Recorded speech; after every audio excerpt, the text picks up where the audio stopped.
Last class के अंदर हम लोगों ने चैप्टर नंबर 4 स्टार्ट किया था और ये स्टैंडर्ड इस चैप्टर में 500 to 610 हमने 500 पढ़ा था, ऑलमोस्ट कंप्लीट कर लिया था। ऐसे 500 बहुत सिंपल सा स्टैंडर्ड है। ये आपको ऑडिट एविडेंस के बारे में बताता है कि ऑडिट एविडेंस क्या होता है। मेन जो चीज़ें हमने इसके अंदर पढ़ी, एक तो ऑडिट एविडेंस का meaning which means the information used by the auditor to reach on the conclusion on which his opinion is based, right. काम की चीज़ यही थी। इंफॉर्मेशन कोई सी भी हो सकती है, अकाउंटिंग भी और अदर भी, बट होगी related to entity. Beyond the entity तो कोई इन्फॉर्मेशन हम क्यों यूज़ करेंगे। अब ये इन्फॉर्मेशन आप चाहे बाहर की पार्टियों से लो, उससे कोई फर्क नहीं पड़ता, लेकिन information must be relating to entity, right. ये आपको ध्यान में रखना है ना, एंटिटी से बाहर की इन्फॉर्मेशन कभी भी एविडेंस नहीं बन सकती। वेल, सेकंड चीज हमने कहा था, evidence must be sufficient and appropriate. If an evidence is not sufficient and appropriate, then evidence is not useful. There are certain types of evidences which is not very important. It could be the visual, oral, document, internal, external. Not to focus on this, कोई ज़्यादा importance नहीं है इसकी। उसके बाद हम सीधा चले गए थे नीचे, ये सब बेकार की जो चीज़ें मैंने यहाँ पे छोड़ दी हैं। फिर हमने कहा था most important, evidence must be sufficient and appropriate. Sufficient refers to the quantity of audit evidence, appropriate refers to the quality of audit evidence. Quantity depends upon the quality, right? So better to check appropriateness of audit evidence first and then go to the sufficiency. The more appropriate evidence is, less number of evidences you need, right? So sufficiency and appropriateness वैसे उल्टा चलता है, sufficiency and appropriateness होना चाहिए। तो बोलते हैं हम sufficient and appropriateness है, but होना चाहिए appropriateness and sufficiency। appropriateness दो चीज़ों से आती है, relevance and reliability। relevance का मतलब होता है evidence must have a logical connection with that item which you are examining. Like अगर purchase examine कर रहे हैं, so whatever information you are using to verify the purchase, it must have a logical connection with purchase. When it has a logical connection, तो ही उसको हम लोग relevant मानेंगे, otherwise वो relevant नहीं है। Like purchase के लिए आप sales उठा रहे हो, कोई सेंस ही नहीं निकल रहा है इस बात का। हाँ, there may be a possibility that you could use sales evidences for verifying the purchase, but वो like जुगाड़। so उसमें फिर हमको क्या ना, वो दूर का रिश्ता, अब पास के रिश्ते से काम नहीं होगा तो दूर का रिश्ता तो बनाना ही पड़ेगा ना। और ज़्यादा मजबूरी हुई तो गधे को भी बाप बनाना ही पड़ेगा। नहीं, अगर बाई चांस ऐसा हुआ परचेस के लिए रिकॉर्ड्स अवेलेबल नहीं है, सो थोड़ा सा छोड़ो, परचेस के लिए रिकॉर्ड्स अवेलेबल नहीं है, so in that case we might need to use the sales records, the opening और closing records. That is just only a jugaad, okay, that can never be a primary audit evidence. So we need to set out the priority of audit evidences, उसके according हम लेते हैं। ये हमारा एक simple सा तरीका होता है। तो एप्रोप्रिएटनेस में पहली चीज रेलेवेंस, सेकंड आता है reliability. We don't have any definition of reliability. Reliability means which gives satisfaction to auditor, ठीक है ना। So we don't have any criteria for reliability, it's completely depends upon auditors level of satisfaction, though we have some general rules. Yes, आइए please, थोड़ा सा खुला छोड़ दीजिएगा। तो हम लोगों को एप्रोप्रिएट रेलेवेंस में, रिलायबिलिटी में हमारे पास कोई क्राइटेरिया नहीं है, कोई हमारे पास ऐसा मेजरमेंट नहीं है जिससे ये डिसाइड हो सके कि क्या रिलायबल है क्या नहीं। It completely depends upon professional judgement, ठीक है। अब इसमें कुछ जनरलाइजेशंस हैं जो हमने पीछे पढ़े थे, जैसे for example external evidences are more reliable than internal evidences. Internal evidences could be reliable if your internal control system is good, right? And evidences in physical form are more reliable than oral evidences. Evidences obtained by auditor himself are more reliable than evidences provided by the entity and so on. So sufficiency and appropriateness में हम लोगों को देखा था। फिर हमने कहा था sufficiency चार बातों पे डिपेंड करती है। एक तो appropriateness पे, जैसा भी हमने आपको कहा, appropriate audit evidence होना चाहिए। जितना ज्यादा एप्रोप्रिएट होगा उतना ही कम आपको ऑडिट एविडेंस लेना है। Same as materiality, you need more evidences for material item, less evidences for less material item. Risk of misstatement, जिसमें ज्यादा होगा ज्यादा item, and so on, right. उसके बाद देयर वर सर्टेन जनरलाइजेशंस। उसके बाद में मैंने कहा था ये सारा काम का नहीं है, आप इसे छोड़ देंगे। उसके बाद में हमने पढ़े थे 6-7 methods for obtaining audit evidences, including inquiry, inspection, inquiry, inspection, observation and reperformance, recalculation, external confirmation and analytical procedure, ठीक है। कहाँ गया, ये रहा, ठीक है। ये सारे हमारे पास तरीके हैं। अब आपके जो ऑडिट प्रोसीजर्स हैं, जो मेन हमारे ऑडिट प्रोसीजर्स हैं, वो तीन होते हैं, risk assessment, compliance and substantive, right. तीनों में क्या क्या काम होता है आपको पता है। रिस्क असेसमेंट में we do assessment of risk, then compliance में we evaluate internal control system, substantive में we examine records to find out the now which method is to be used in which audit procedure, is complete professional judgement. इसमें auditor को अपना दिमाग लगाना है, auditor को ध्यान रखना है। ऑडिटर अपना दिमाग लगाकर ये डिसाइड करेगा कि मुझे कौन सा ऑडिट एविडेंस, कौन से प्रोसीजर में कौन सा मेथड लगाना है। So a single method like for example inspection can be used in all. ये आपको डिसाइड करना है, मैं तो ऐसे ही बता रहा हूं, आपको डिसाइड करना है, राइट। इंक्वायरी में you need to decide whether to use inquiry in risk assessment और इन कंप्लायंस और सब्सटेंटिव। तो हमने इसके बारे में आपको समझाया था जब हम लोगों ने पढ़ा था कि कैसे कैसे कौन सा वाला किस में यूज कर सकते हैं, राइट। एक छोटी सी एक्सरसाइज हमको करनी होती है, लेकिन वो मैंने आपको डायरेक्टली करा दी थी क्योंकि आप तो इंटेलिजेंट बच्चे थे, तो इसीलिए हमने आपको डायरेक्टली करा दिया था कि भैया एक्सटर्नल कंफर्मेशन इन तीनों में से किस किस में यूज हो सकता है, इंक्वायरी इन तीनों में से किस किस में यूज हो सकता है या तीनों में यूज हो सकता है, वो आपको ध्यान में रखना होता है, ठीक है। उसके बाद में कुछ जनरल पॉइंट्स पढ़े थे हमने इंक्वायरी के बारे में। देन हमने एक टॉपिक पढ़ा था which was very important, using work of management expert, right. Management expert कौन होता है? मैनेजमेंट एक्सपर्ट होता है जब कोई व्यक्ति ऑर्गेनाइजेशन का जो मैनेजमेंट है वो किसी पर्सन को बुलाता है, right, to find out the value of a particular item और to verify certain item. Like management के ऑडिटर के आने से पहले की बात है ये, ऑडिटर आएगा उससे पहले we used to call upon certain expert और sometimes like any other person. अब एक्सपर्ट ने करा, यानी मतलब वो नहीं कर पा रहा था। हाँ कैमरा अभी तो वो हाथ से घुमा के कर दिया एक बार तो ना। वो नोट्स बाकी वाले भी आ रहे हैं क्या अभी? नहीं नहीं, मैंने वो 500, 501, 505 वाली भी फाइल आपको भेजी थी ना, आपने तो ऊपर वाली निकलवा दी शायद ना, ऐसा मुझे लग रहा है।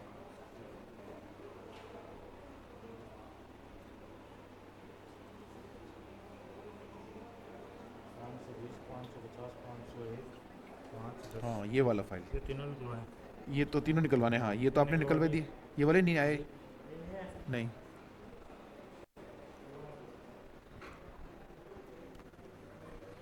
तो उसमें हम लोगों को जो है कभी कभी एक्सपर्ट के काम का, तब जिस काम को मैनेजमेंट नहीं कर पाया उसने एक्सपर्ट को बुलाया, तो ये तो तय है कि वो छोटा मोटा तो नहीं रहा, तो उसे हम भी वेरीफाई कर पाए, ये थोड़ा सा मुश्किल ही होता है। अब ऐसे में आपके पास दो ऑप्शन है, या तो आप अपना एक्सपर्ट बुला लें, वो आएगा आपके बिहाफ पर, वो चेक कर लेगा, जैसे आप चेक करते हैं वैसे वो चेक कर लेगा, या आप मैनेजमेंट के एक्सपर्ट के काम को यूज़ कर लो, वो भी एक्सपर्ट है, वो भी प्रोफेशनल है, तो आप चाहें तो उसके काम को यूज़ कर सकते हैं, बट उसमें कुछ बातें आपको ध्यान में रखनी है। मोस्ट ऑफ द केसेस में हम यही करते हैं, मैनेजमेंट का जो एक्सपर्ट है उसी को हम लोग यूज़ करते हैं, उसी के काम को हम लोग यूज़ कर लेते हैं, but in that case we need to take care some like considerations हैं जो हमने ध्यान में रखा था, जैसे एक्सपर्ट की क्वालिफिकेशन आप देखो, उसकी कैपेबिलिटीज, स्किल एंड ब्ला ब्ला ब्ला ब्ला, वो सब आपको देखना होता है, जो कल इंस्टीट्यूट ने आपने पढ़ाया था, वो जिसमें से कुछ चीज़ें काम की थी कुछ नहीं थी, वो आपको ध्यान में रखना होता है, right. That was the complete content, नहीं कंप्लीट तो नहीं बट हाँ ऑलमोस्ट मेजर कॉन्टेंट वो था। उसके बाद अभी हमारे पास छोटे से 2 पॉइंट रह गए, ज़्यादा बड़ा नहीं है, ये 2 छोटे से पॉइंट हैं, और अगर वो वाले नोट्स अभी आ जाते हैं तो विल स्टार्ट विद ऐसे 501 and 5 and so on, otherwise 520-30 में से कोई चालू कर देंगे, ठीक है। अभी आओ selecting items for testing to obtain audit evidences, बहुत ही बकवास पॉइंट है, मुश्किल से 5 ही मिनट का है, मतलब हमें पढ़ाने में भी शर्म आती है इस पॉइंट को, तो कभी कभी हमें लगता है कि इंस्टीट्यूट ना बड़े बच्चों की तरह ट्रीट कर लेता है, आप लोगों को बच्चों की तरह ट्रीट करता है, बताओ आप लोगों को, इंटर के बच्चे हो यार हैं। और फिर मेरे को तो ऐसा लगता है कि कभी कभी कि वो ऐसे होना चाहिए, syllabus for Sikar LLP student, syllabus for rest of the students of CA inter of India, तो ऐसे बनाना चाहिए अलग अलग, लेकिन उन्होंने ऐसे नहीं बनाया। बट ये टॉपिक तो इतना बेवकूफ़ी भरा है जिसको तो पूरे इंडिया के बच्चों को पढ़ाना ही बेवकूफ़ी है, बल्कि इसको पढ़ के ज़्यादा बच्चे कंफ्यूज हो जा रहे हैं। हर व्यक्ति को पता है 2 ही तरीके ऑडिट करने के, या तो सैम्पलिंग या 100%, बात खत्म। ये टॉपिक इतना सही है, बस बात खत्म। और ये बात हम कब पढ़ लेते हैं? चैप्टर 1 में। अगर ये बात पढ़ने के लिए बच्चों को चैप्टर नंबर 4 तक वेट करना पड़ रहा है, तो इसका मतलब फिर इंस्टीट्यूट ज़्यादा बेवकूफ़ है, क्योंकि पढ़ने के बाद चैप्टर 3 पढ़ने के बाद अगर ये पढ़ना तो मतलब अब तक जो भी पढ़ा वो सब बेकार हो गया। तो ये तो बिल्कुल पहले दिन ऑडिट स्टार्ट जिस दिन हम करते हैं, पहले दिन हमको ये पढ़ाना होता है कि ऑडिट में ऑडिटर को सैम्पलिंग करना होता है। और आप यहां पर देखेंगे तो ये लिखा हुआ है, अच्छा रिस्क असेसमेंट में सैम्पलिंग का कोई काम ही नहीं। रिस्क असेसमेंट में क्या सैम्पलिंग? रिस्क असेसमेंट में तो पूरे एंटिटी के, सारे एंटिटी के ट्रांजैक्शंस के बेसिस पे रिस्क असेसमेंट करते हैं ना। एक्चुअल में उसमें तो हम ट्रांजैक्शन देख ही कहा रहे हैं, we used to look into the entire information of entity. उसमें कुछ ना एग्जामिन करना ना टेस्टिंग करना, कुछ करना ही कहाँ है जो आप सैम्पलिंग की बात करोगे। तो सैम्पलिंग की बात होती या तो कंप्लायंस में या सब्सटेंटिव में, राइट। कंप्लायंस में इंटरनल कंट्रोल चेक करने, तो ये थॉट दिमाग में आता है सारे इंटरनल कंट्रोल चेक करें या थोड़े। सब्सटेंटिव में रिकॉर्ड्स चेक करने, तो ये दिमाग में थॉट आता है सारे रिकॉर्ड्स चेक करें या थोड़े। Risk assessment is not examining anything, simply obtaining information. आपको याद हो तो चैप्टर 3 में मैंने कहा भी था कि रिस्क असेसमेंट एक्चुअल में कुछ होता ही नहीं है। Though we used to study knowledge of business लो, उसके बाद बैठ के रिस्क असेसमेंट करो, but we don't need to do risk assessment separately when you are obtaining knowledge about entity. Simultaneously risk assessment हो जाता है, मतलब हो जाता है, ये इसको करना नहीं। इश्क और रिस्क असेसमेंट दो ऐसी चीजें जो करने नहीं पड़ते, हो जाते हैं, इन दोनों में मेहनत नहीं करनी पड़ती।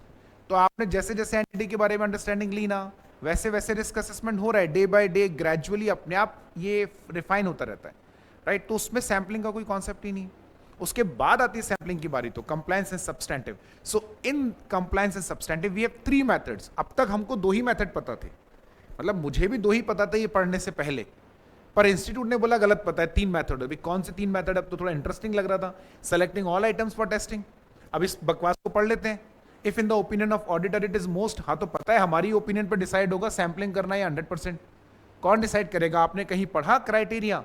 कहीं नहीं पढ़ेंगे आप। इवन ऐसे 530 विच इज अबाउट सैम्पलिंग, वो भी आपको कभी ये नहीं बताएगा कब सैम्पलिंग करो, कब करो ये नहीं बताएगा। सैम्पलिंग कर रहे हो तो क्या क्या बातें ध्यान में रखो, कब करना है, this is completely auditor's professional judgement. So if in the opinion of the auditor it is most appropriate to examine entire population, he should then examine all items. अगर उसे लगता है कि 100% एग्जामिन करना जरूरी है, then he should go for 100% examination. 100% examination is unlikely. बहुत बकवास पॉइंट, बहुत ही बकवास पॉइंट। यहां तक सब अच्छा था, ये तो सिंपल ही है ना, इसमें तो दिमाग लगाना ही नहीं है, राइट, डिसाइड कर लेंगे। अब एक बकवास point, 100% examination is unlikely. Unlikely मतलब uncommon for test of control and common for substantive procedure. मुझे पर्सनली इसका लॉजिक नहीं पता। मतलब मेरी R&D जो है, मेरे 17 सालों की R&D के बाद मैं इस नतीजे पर पहुंचा कि ये बकवास पॉइंट है, ठीक है, इसका कोई लॉजिक नहीं निकल रहा, right. What do mean by this uncommon and common? हम शुरू से एक बात बोलते रहे, राइट, हम नहीं बोल रहे, मतलब इंस्टीट्यूट ने हमको सिखाया रिस्क असेसमेंट करना है, राइट, आपको प्रोफेशनल जजमेंट लगाना पड़ेगा।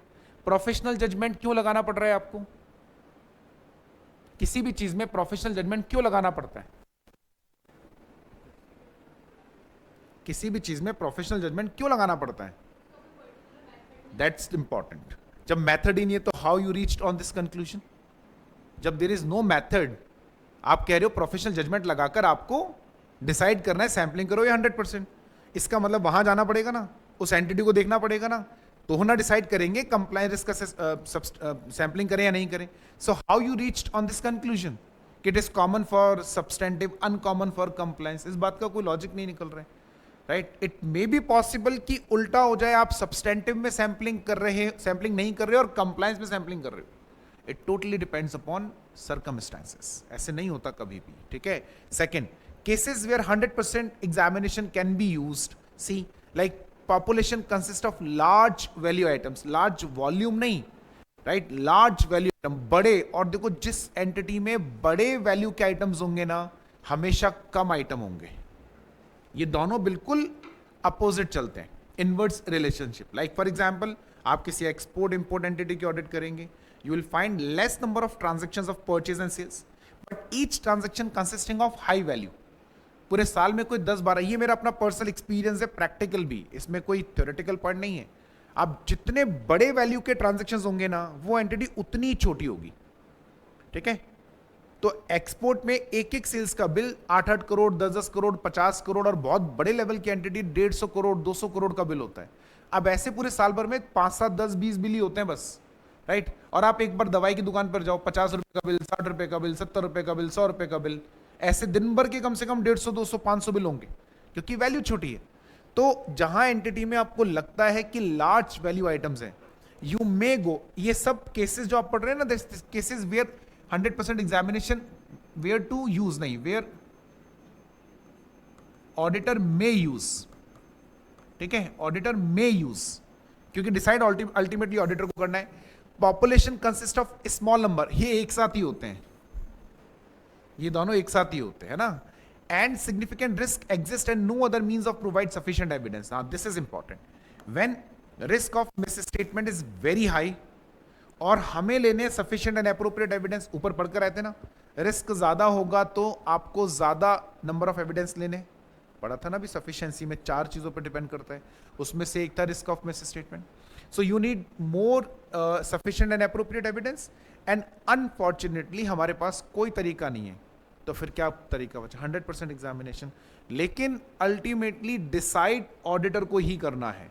ये सब होने के बाद भी अल्टीमेट डिसाइड ऑडिटर को ही करना है कि सफिशिएंट एंड अप्रोप्रिएट एविडेंस लेने हैं या नहीं लेने हैं, सैंपलिंग करके लेने हैं, बिना सैंपलिंग करे लेने. सेकंड मेथड हमारे पास में कौन सा आता है? सेकंड मेथड आता है हमारे पास में सैंपलिंग, विच इज अगेन आगे 530 में डिस्कस करने वाले.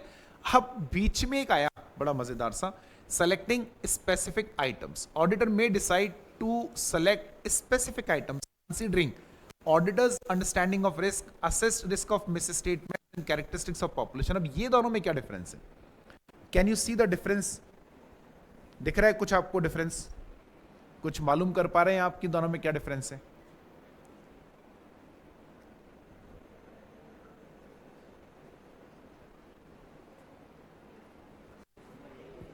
एक ही बात है ना दोनों में, डिफरेंस तो होगा ना. लेकिन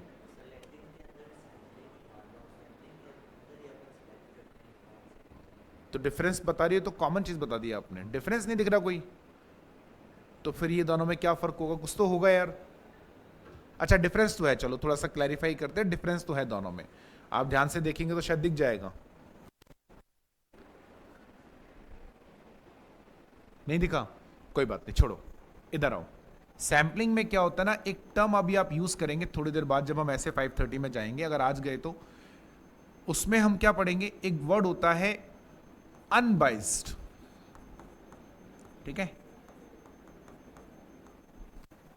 थोड़ा सा अगर इसमें नहीं मिलेगा बेटा ढूंढने से, यहां नहीं लिखा हुआ है तो उसमें मत ढूंढे, नोट्स में नहीं मिलेगा उसमें. अनबाइस्ड का मतलब क्या होता है? Each item of population. Population का क्या मतलब है? पॉपुलेशन का मतलब है जिसमें से आपको सैंपल लेना है, like entire financial statement. Each item of population must have an equal chance of being selected. ठीक है, an equal chance of being selected. What does it mean? इसका मतलब है कि जब हम पहले दिन क्लास में आते हैं ना, नई क्लास में, फर्स्ट डे, राइट, उस दिन हमें कोई भी बाइस्डनेस नहीं होती. हमारे लिए सारे बच्चे बराबर होते हैं उस दिन. ये ध्यान रहे, पहले दिन उस दिन सारे बच्चे बराबर है. हमें नहीं पता कौन सा बच्चा इंटेलिजेंट है, कौन सा नहीं है. किसी बच्चे के बारे में हम ये ओपिनियन नहीं बनाते कि कौन सा बच्चा एग्जाम में पास हो सकता है, कौन सा पास नहीं हो सकता, कौन सा बच्चा रिस्पेक्ट करता है, कौन सा बच्चा रिस्पेक्ट नहीं करता, कौन सा बच्चा, हम ये नहीं, कि पता ही नहीं होता हमें. लेकिन जब हम क्लास में आते हैं, आने लगते हैं, तो धीरे धीरे क्या होता है, हम लोगों को ये समझ में आने लगता है. And most of the time पे लगभग सारी टीचर के साथ में होता है. 95% केसेस में हमें पता होता है 5-7 या 10 जो है ना क्लासेस लेने के बाद कौन से बच्चे एग्जाम में पास होंगे, कौन से नहीं होंगे.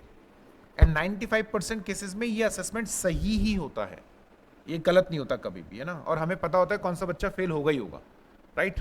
हमें पता होता है कौन सा बच्चा लॉन्ग टर्म तक रिस्पेक्ट करेगा, कौन सा नहीं करेगा. ये वो एक कहावत सुनिए ना, पूत के पांव पालने में नजर आ जाते हैं, वो इसका यही मतलब होता है.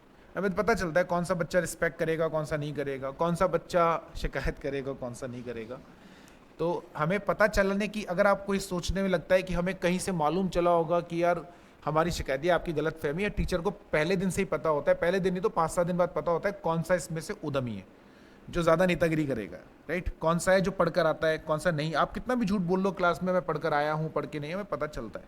ठीक है, तो ऐसे में उसके बाद हमारा एक ओपिनियन बनता है, फिर हम उसके अकॉर्डिंग उस बच्चे को ट्रीट करते हैं. ये मैं ऑन रिकॉर्ड बोल रहा हूँ, ये सच है, लेकिन ये सब टीचर करते हैं, मैं ऑन रिकॉर्ड बोल दे रहा हूँ खाली. हम उस बच्चे को वैसे ही ट्रीट करते हैं. फिर तो हमें पता होता है किस बच्चे को हमें किस लेवल तक ट्रीट करना है. ऐसे भी कुछ बच्चे मिलेंगे आपको जिनको हम टॉप प्रायोरिटी पे रखते हैं, टॉप प्रायोरिटी पे, हर टाइम अवेलेबल है उनके लिए. वो एग्जाम से एक दिन पहले भी कॉल करेंगे ना, रात को 2 बजे वी आर अवेलेबल. और कोई बच्चा कॉल करेगा, we are not available, like we used to ignore. ठीक है, क्लास में पूछना. ये डिफरेंस क्यों बनता है? हम तो पहले दिन सोच के नहीं आए थे ना, ये बनता है आपकी वजह से. यानी आप ही इस चीज को अपने लेवल पे डेवलप करते हैं. आप देख लोगे, दिख जाएगा आपको, हर बैच में दिख जाएगा. 1-2 बच्चे हमारे इतने फेवरेट, वो फेवरेट हमारे सिर्फ एक ही रीजन से हैं कि हमें उनके अंदर वो पोटेंशियल नजर आ रहा है। हमारे लिए फेवरेट होने का एक ही तरीका होता है ना, हमें वो पोटेंशियल नजर आ रहा है कि यार यही बच्चा है जो एट द लास्ट जो है ना सर्वाइव कर पाएगा। इसी तरीके से जब हम लोग ऑडिट पहले दिन, लेकिन हम अनबाइज्ड होते हैं ना, फर्स्ट डे अनबाइज्ड होते हैं ना, फर्स्ट डे हमें नहीं पता होता, फर्स्ट डे हम लोग कोई जजमेंट नहीं करते। ऑडिट में सैंपलिंग में यही होता है, very first day you must be unbiased, right. Each item of population must have an equal chance, class के हर बच्चे को अपनी इमेज अच्छी बनाने का मौका मिलना ही चाहिए। ये पहले दिन सबको दिया जाता है, हम पहले से किसी के बारे में जजमेंट बनाकर नहीं बैठे, तो हम चाहते हैं कि हर बच्चे को मौका मिले, वो अपनी इमेज हमारी नज़र में अच्छी बना ले या बुरी बना ले। अच्छी बुरी बस इतनी सी बात है, देखो हम तो बेवफा सनम है, अभी तुमसे वफा कर रहे हैं अगले बैच के साथ, फिर तुमको भूल जाएंगे, फिर तुमसे हमारा तलाक तलाक तलाक, फिर नए बैच के साथ वफा निभाएंगे। तो हमारे से तो हमारा तो कुछ होता ही नहीं, हमारे तो कोई जिंदगी भर की वफा होती नहीं। पर लास्ट डे जिस दिन तुम्हारा एग्जाम है तब तक तुम्हारे साथ खड़े रहेंगे नहीं खड़े रहेंगे, ये मुद्दा होता है, ठीक है। ये ऑडिटर के साथ भी ऐसा ही होता है, पहले दिन से ही अनबाइस्ड, घर से सोच के नहीं जाना यार डेप्रिसिएशन को चेक करना इजी होता है तो मैं वहां जाके डेप्रिसिएशन को ही चेक करूंगा, राइट। या ग्रेचुटी को चेक करना बड़ा मुश्किल होता है, so I will not select gratuity in my sample, this is called biased. ये तो गलत बात थी ना। पीछे क्या पढ़कर आए थे आप? Risk assessment. क्या मतलब था रिस्क असेसमेंट का? असेस करो कहां रिस्क ज्यादा कहां कम। क्यों करो? जिनमें रिस्क ज्यादा है उनको सैंपल में लो, जिनमें रिस्क कम है उनको सैंपल। ये तरीका लगाना चाहिए था ना, पहले से सोचकर आप आओगे तो कैसे चलेगा? This is wrong, right. अगर आप पहले से सोचकर आए हैं कौन से आइटम को सैंपल में लेना है, ये वाला मेथड कहलाता है। सी क्या लिखा है? Selecting specific item. आप पहले से ये डिसाइड कर आए हैं कि मुझे कौन सा आइटम सैंपल में लेना है, लेकिन ये तो गलत तरीका नहीं, तरीका गलत नहीं है। ये तब लगाते हैं जब सालों से आप किसी एंटिटी के ऑडिटर बने। आप देखो ना, हमेशा से वो लेके बैठे हैं, डर्रे पे थोड़ी चलना है। ये मेलोडी थोड़ी ना हो रहा है कोई कि जो कुछ भी डर रहा। अरे कुछ तो आपकी क्रिएट प्रोफेशनल जजमेंट वर्ड बोल रहे हैं ना। माना ये तरीका है रिस्क असेसमेंट कंप्लायंस सब्सटेंटिव, माना पहले रिस्क असेसमेंट करना चाहिए फिर, लेकिन जब किसी एंटिटी की ऑडिट करते करते मुझे 5 साल हो गए, तो 5 साल में कुछ तो मेरा भी डेवलपमेंट हुआ होगा ना उस एंटिटी के बारे में। कुछ तो मुझे भी अंदर से पता चल रहा होगा ना कि इसके कौन से कंट्रोल्स इफेक्टिव होते हैं, कौन से नहीं, कौन से ट्रांजैक्शंस में फ्रीक्वेंटली फ्रॉड एंड एरर मिलते हैं, किसमें नहीं मिलते। पता है 5 साल is a long long period of time, long period of time. 5 साल में हम उस एंटिटी का भूत छोड़िए भविष्य भी बताने लग जाते हैं। चार्टेड अकाउंटेंट है यार, हमारी वैसे भी तो एक एक्स्ट्रा कैपेबिलिटी है ना। आप किसी एंटिटी में काम कर लो 5 साल normal, as not as a chartered account, तो you will be able to predict about the entity. तो हम तो फिर भी चार्टेड अकाउंटेंट है सोने पे सुहागा, तो एक्स्ट्रा हमारे अंदर कैपेबिलिटी। अब 5 साल ऑडिट करने के बाद भी 6ठे साल आप मुझसे ये बोल रहे हो पहले रिस्क असेसमेंट करो, क्या लॉजिक निकल रहा है इस बात का यार? है तो मुझे डिसाइड कर लेने दो ना। I have like understanding of entity, right. मेरा रिस्क असेसमेंट है, इस साल का नहीं है, बट पहले लिखा असेस्ड रिस्क, यानी ऑलरेडी मैं रिस्क असेस करके बैठा हूं, 5 सालों से कर रहा हूं risk, so I have an idea. There is like I know the characteristics of population. हम ना एंटिटी की 5 साल ऑडिट करने के बाद हमें ये तक पता होता है शर्मा जी अच्छे आदमी है, वर्मा जी बेकार आदमी है, गुप्ता जी तो बहुत ही बेकार आदमी है, इनसे रिकॉर्ड कभी नहीं मिलेंगे। अरे सच बोल रहा हूं, हमें पता चलता है कि साहब ये आदमी जो ना इससे रिकॉर्ड लेना, हमको पता है कि यार गुप्ता जी के रिकॉर्ड लेने का मतलब वो अच्छे हो तो भी वो बुरे ही हैं, क्योंकि उनमें गलतियां निकलेंगी। तो हम अपने आर्टिकल को सीधा बोलते हैं। हम अब 5 साल बाद, 5 साल तो छोड़िए, हम तो दूसरे साल में ही समझ जाते हैं बात। हम अपने आर्टिकल को सीधा इंस्ट्रक्शन देखते बैठे, सक्सेना जी के रिकॉर्ड्स को चेक करते समय ध्यान रखना उस आदमी के काम में गलतियों के अलावा कुछ नहीं मिलेगा, तो सैंपलिंग मत करना।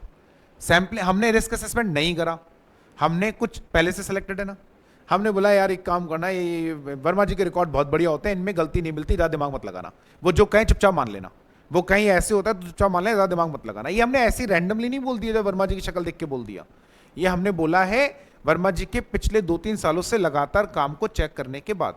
सो when you have understanding of entity, when you have assessed risk of misstatement, you are aware about characteristics of population, in that case आप ही कर सकते हैं। लेकिन हम इस बात को बिल्कुल भी प्रमोट नहीं करते कि आप बिना रिस्क असेसमेंट के करें, हमने ये नहीं कहा कभी भी। इसका ये मतलब नहीं कि अक्कड़ बक्कड़ बम्बे बो 80-90 पूरे 100 में निकला धागा, चोर निकल के भागा, इसको ले लो आइटम को। ये इधर भी है जो यहां है, बस ये आपका कई सालों का अनुभव है उस एंटिटी के बारे में, right. So this is not a blind approach. जो लोग ये सोचते हैं कि ये ब्लाइंड अप्रोच है, कोई पूछे अच्छा बुरा, ऐसे नहीं डिसाइड होता बेटा, अच्छा बुरा नहीं होता। सी कोई आदमी अच्छा नहीं होता, कोई आदमी बुरा नहीं होता, डिपेंड्स ऑन सर्कमस्टांसेस। किसको चोर बनना पसंद है, किसको ड्रग एडिक्ट बनना पसंद है, किसको भीख मांगना पसंद है, बताओ किसको पसंद होता है? Just because of circumstances. तब आप ये बोलो यार चोर है, बुरा आदमी है, तो गलत बात है यार। नहीं, गलत बात ये, if he would have taken birth in family like your family, तो शायद आज ऐसा नहीं कर रहा होता वो। सर्कमस्टांसेस ऑल्सो मैटर्स ना। तो इसीलिए ये कहना कि यार ये अच्छा मेथड है, वो खराब है, वो अच्छा, ये नहीं होता है बेटा। सारे मेथड अच्छे हैं, डिपेंड्स अपॉन सर्कमस्टांसेस, राइट। और यही प्रोफेशनल जजमेंट है, इसी को प्रोफेशनल जजमेंट कहा जाता है ना, सिचुएशन के हिसाब से, राइट। आगे आओ, some of the examples of specific items. ये कुछ ज्यादा मैटर नहीं करता, कोई छोटा मोटा क्वेश्चन बनाने के लिए उसका मन करे तो बना सकता है, राइट। लाइक हाई वैल्यू और की आइटम्स आप ले सकते हो, items over a certain amount, like एक लिमिट से ऊपर के अमाउंट के आइटम है उनको ले लो, और items which require obtaining information about entity, right. ये कुछ एग्जांपल्स है जिनको आप सैंपल में ले सकते हैं, दैट्स इट। तो ये टॉपिक में बहुत ज्यादा दम नहीं है, there are very least chances to have a question on this topic. Last, inconsistency और doubt about the reliability of audit evidence, very important, ये बहुत इंपॉर्टेंट है, right. You could have a 4 mark question on this, पहले पास में कई बार आया हुआ है, तो इसको आप 3 स्टार के साथ टॉप इंपॉर्टेंट मार्क करके रखें। अगर नोट्स नहीं भी है तो कहीं लिख लो कि इस टॉपिक को हमें सुपर इंपॉर्टेंट मार्क करना है, 3 स्टार मार्क करना है, राइट। क्या बोल रहा है, अगर किसी एविडेंस के रिलायबिलिटी पर आपको डाउट हो, कोई एविडेंस आपको मिला and you have a doubt on reliability, क्या करें? So auditor has a doubt over reliability of information to be used as audit evidence, और या फिर auditor obtains evidence from one source is found inconsistent with evidence obtained from other source. मान लीजिए आपको एक ही item के लिए 2 अलग अलग एविडेंस मिला, इंक्वायरी करके पूछा, वो अलग बोल रहा है, और जब परचेस का बिल देगा वो अलग बोल रहा है, स्टोर वाला बोल रहा है परचेस के बारे में कुछ और, परचेस का बिल कुछ और बोल रहा है। अब ये तो बड़ा इनकंसिस्टेंट हो गया ना, तो डाउट आएगा ना रिलायबिलिटी। और वैसे ही आपको डाउट है तो क्या करना चाहिए? Auditor shall determine whether modification और adoption of to exist auditing procedure. ऐसे केस में आप एक बार सोचिए, ये जो लिखा है इसको भूल जाइए, आप क्या करते अगर ऐसा हो जाए, परचेज मैनेजर बोल रहा है कि परचेज का रेट हमारा जनरली 12 रुपए से 15 रुपए के बीच में होता है, परचेज का बिल आया 22 का। अब इंक्वायरी से जो इंफॉर्मेशन मिला वो अलग, और डॉक्यूमेंट के इंस्पेक्शन से जो इंफॉर्मेशन मिला वो अलग। इन दैट केस आपको क्या करना चाहिए था?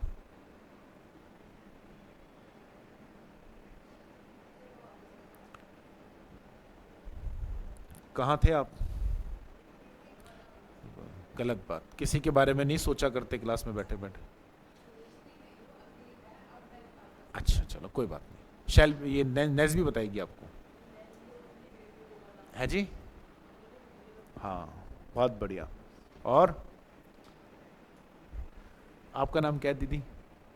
आपके पीछे जी, पलक, पलक, महक, महक, महक बहुत अच्छी बच्ची बताएगी आपको। बताओ महक, इसको हमने डाउट क्या पूछा?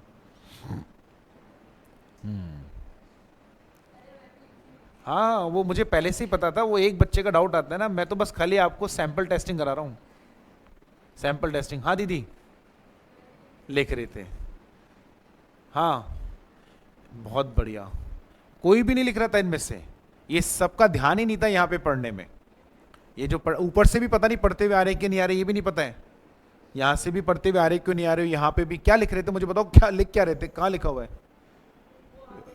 ओ मोस्ट इंपॉर्टेंट है, 3 स्टार है ये। ओ तो मुझे रोक ही लेते हैं। हाँ दीदी आप बताइए, आप भी लिख रहे होंगे?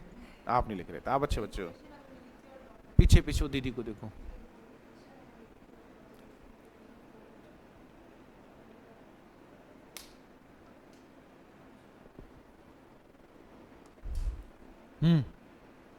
हाँ दीदी आया समझ में? क्या आया, क्या बताया इन्होंने? अच्छा हमें क्या करना चाहिए? क्या बताया मैंने?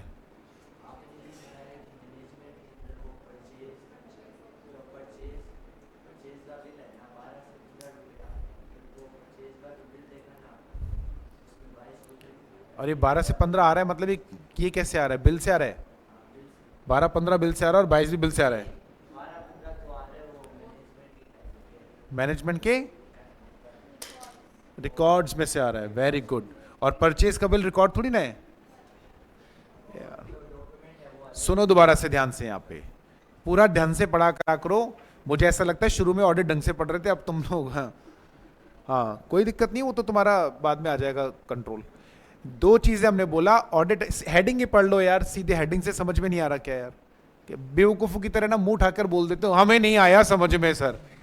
अरे तो हेडिंग ही पढ़ लो यार, इतने तो पढ़े लिखे हो, 4 चैप्टर पढ़ने के बाद भी इतने गंवार थोड़ी ना हो कि हेडिंग पढ़ के भी समझ में नहीं आ रहा। सिंपल सी हेडिंग है, देयर इज अ डाउट और inconsistency over reliability of audit evidence. मतलब ऑडिटर को जो एविडेंस मिला उस इंफॉर्मेशन की रिलायबिलिटी पे डाउट लग रहा है। This is not a question क्यों लग रहा है, लग रहा है लग रहा है, क्यों लग रहा है भाई? क्योंकि हमने पीछे रिलायबिलिटी का डेफिनेशन नहीं पढ़ा। हमने बोला reliability is decided by auditor, पढ़ा ना हमने यही। रिलायबिलिटी का कोई डेफिनेशन नहीं है। रिलायबिलिटी कैसे डिसाइड होती है? ऑडिटर के प्रोफेशनल जजमेंट से डिसाइड होती है। तो ऑडिटर को लग रहा है डाउट, तो ये सवाल नहीं पूछना कि सर डाउट क्यों लग रहा है। या फिर दूसरा वाला क्या था? दूसरा है ऑडिटर को एक ही एविडेंस के लिए, एक ही आइटम के लिए 2 अलग अलग सोर्स एविडेंस मिला। ठीक है, एक ही आइटम के लिए 2 अलग अलग सोर्स एविडेंस मिला, मिल सकता है ना। इसको हम क्या बोलते हैं? Corporative edit evidences. एक ही आइटम के लिए जब 2 अलग अलग सोर्स है। फॉर एग्जाम्पल, आपने परचेज मैनेजर से इंक्वायरी करा, स्टोर्स मैनेजर से इंक्वायरी करा, परचेज रेट इज जनरली 12 से 13 रुपया per unit, but when you saw the purchase bill it is showing the rate of 20 rupees. There is a huge inconsistency. 12-13 वो बोल रहा है, 14 होता 11 होता तो हमें कोई फर्क नहीं पड़ता, इतना तो चलता है। सी 12-13 और 20 ऑलमोस्ट 50% का डिफरेंस है। It is inconsistency. इनकंसिस्टेंसी मतलब 2 चीजें आपस में मैच नहीं कर रही। सो क्या आपको डाउट नहीं आएगा? क्या आएगा ना। सो आपको इस वजह से डाउट आया, राइट, क्योंकि इनकंसिस्टेंसी है, या आपको वैसे डाउट लग रहा है, बट डाउट है। अब आप क्या करेंगे? डाउट है तो आपको करना क्या चाहिए? अब डाउट है तो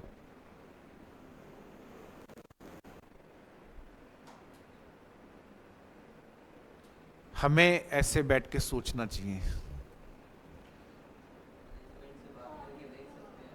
भारत का क्या होगा? ऑडिट भारत पढ़ रहा होगा क्या? मेलोडी मेलोनी सेम है क्या? इसके बारे में सोचना चाहिए। हाँ, क्या बोल रहे हो? उसको चेक करेंगे मतलब कि डाउट है। यहां से कुछ बोल रहे थे, आप बोल रहे थे, इसने बोला था, किसने बोला था? आपने, इसने, हाँ युग। उनकी बात से तो सेटिस्फेक्शन की जगह डिससेटिस्फेक्शन आया। उनसे बात ही नहीं करी होती तो ये हो ही नहीं रहा होता ना कांड। उसने बोला था ना 12-13 रुपए रेट है और 20 रुपए, तो उससे बात करें। वो ये पढ़ा दीदी ने अभी अभी यहां से, नहीं क्या बताया था मैंने? क्या चेंज करें? हाँ, क्या मॉडिफिकेशन करें? जैसे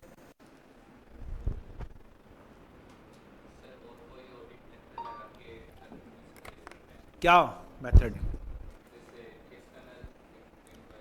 एक्सटर्नल कंफर्मेशन। ये बोलना था, सही बोल रहे थे आप, मेथड का नाम बोलना था। हाँ, कोई मैनेजमेंट से ही इंक्वायरी करने का ज्यादा कोई मतलब निकलेगा नहीं, कर सकते हैं। हाँ, क्या बोल रहे हैं? तूने बोला था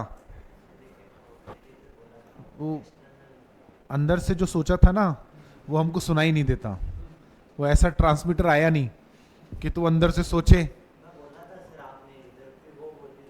अच्छा चल कोई बात नहीं। तो आप क्या क्या कर सकते हैं हमें नहीं पता आप क्या करेंगे। आपको कोई दूसरा ऑडिट प्रोसेसर लगाना है फॉर एग्जांपल, और इसकी जगह आप ये बोले कि दूसरा ऑडिट प्रोसेसर लगाने के बजाय और बेटर बताऊं, ये तो उन्होंने लिख दिया, इट्स बेटर कि आप ये लिखे auditor shall obtain further audit evidence. समझे आप? ये दोनों तो ऑडिट एविडेंस है ही ना। अब आपको कौन सा ऑडिट प्रोसेसर लगाना है वो आप लगाओ, पर ज्यादा बेटर क्या क्या क्यों लगा रहे हो? और ऑडिट प्रोसेसर जैसे भैया ने बोला एक्सटर्नल कंफर्मेशन और एविडेंस लेंगे तो मेजॉरिटी एविडेंसेस जिस तरफ होंगे उसको सही मान लेंगे। फॉर एग्जांपल एक्सटर्नल कंफर्मेशन कर हमने सीधा बायर सप्लायर से पूछ लिया कि भैया आप ये मटेरियल हमेशा 20 रुपए के हिसाब से सप्लाई करते हो या अभी रेट एकदम से बढ़ी है? उसने बोला सर अभी रेट बढ़ी है, वैसे तो 12 रुपए 13 रुपए। जैसे आजकल वो हार्ड डिस्क की और रैम की रेटें बढ़ गई। हार्ड डिस्क 3500 रुपए की आती थी आज से 6 महीने पहले, राइट, वो हार्ड डिस्क सडनली 7000 रुपए की हो गई। अब ये तो बहुत बड़ा डिफरेंस है, जनरली ऐसे इंक्रीज होता है ना, 3500 है तो 3600 3700 हो गया। और पिछले 7 महीने में आप देखो रैम, एक छोटी सी रैम मतलब 16 GB की जो रैम है, जो 1200 रुपए की आ रही थी वो 3600 रुपए की आ रही है रैम। आप सोचो कितना डिफरेंस है। अब ऐसे केस में ऑडिटर को डाउट आएगा क्योंकि डिफरेंस बहुत ज्यादा है। तो हमने सप्लायर से कंफर्म करा, अब हमको बात लग समझ में आ गई कि यार परचेज मैनेजर गलत नहीं बोल रहा था, 12-13 रुपए रेट है, इस बार के परचेज बिल में गड़बड़ आई है। गड़बड़ मतलब कुछ एबनॉर्मल हुआ है, राइट, इस तरीके से। तो इसको हमने लिखा क्या, you should obtain further audit evidences, क्या लिखा है देखो, auditor shall determine whether modification और addition in existing audit procedure is required. आपने बिल्कुल सही लाइन बोली थी, ऑडिटर को ये डिसाइड करना चाहिए कि जो ऑडिट प्रोसीजर अभी हम लगा रहे हैं उसमें कोई चेंज करने की नीड है क्या, उसे मॉडिफाई करने की नीड है क्या, उसमें कुछ मॉडिफाई क्या होता है, मॉडिफाई बस इतना सही होता है, एक्स्ट्रा ऑडिट प्रोसीजर लगाना है और कोई मॉडिफिकेशन नहीं होता। यही मॉडिफिकेशन है कि आपको एक्स्ट्रा ऑडिट प्रोसीजर लगाना पड़ेगा, नया ऑडिट प्रोसीजर लगाना पड़ेगा, उसको बोलते हैं मॉडिफिकेशन। अगर ऑडिटर को लगता है नहीं, ऐसा कब लगेगा, ऐसा तब लगता है जब रिलायबिलिटी पे ज्यादा डाउट नहीं है। मूर्खता मैं आपको बताता हूं क्या है, अगर रिलायबिलिटी पे थोड़ा सा डाउट लग रहा होता तो ये टॉपिक हम पढ़ ही नहीं रहे होते। इसमें कभी भी आंसर नो नहीं होना चाहिए। अरे छोटा मोटा डिस्क्रिपेंसी आया, छोटा मोटा डाउट हुआ, दैट इज इग्नोरेबल।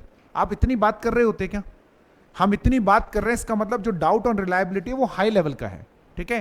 खैर कोई नहीं, adopt that audit procedure and shall consider effect of that matter on other aspect. अगर आपको लगता है कि नहीं मुझे अदर ऑडिट प्रोसीजर अडॉप्ट करना है तो उसे करें, और उसका क्या इंपैक्ट आता है वो आपको देखना है। ज्यादा दिमाग नहीं लगाना, बस यहां तक इंपॉर्टेंट है, यस से ऊपर तक। Now evaluation of audit evidence, as per SA 500 auditor shall obtain sufficient and appropriate evidence to enable him to draw reasonable conclusion। Simple है, कुछ भी काम का नहीं, क्रॉस लगा देना जब आपको नोट्स मिले, क्योंकि बात हमने ऑडिट एविडेंस की डेफिनेशन में पढ़ लिया, ठीक है। Second, most of auditors work in audit and performing his opinion consist of obtaining evidence and evaluating, कुछ भी काम का नहीं है। He has to conclude whether evidence obtained helps in reducing audit risk and auditor conclusion। चारों point आपको काट देने हैं। लिखे क्यों सर आपने, ये उन जो समझदार बच्चों के लिए जो मॉड्यूल से मैच करते हैं ना साड़ी के फॉल सा, राइट, ये पॉइंट तो है ही नहीं सर, तो वो उनके लिए है, आपके एग्जाम के लिए काम के नहीं है, तो इसको काट देना, ठीक है।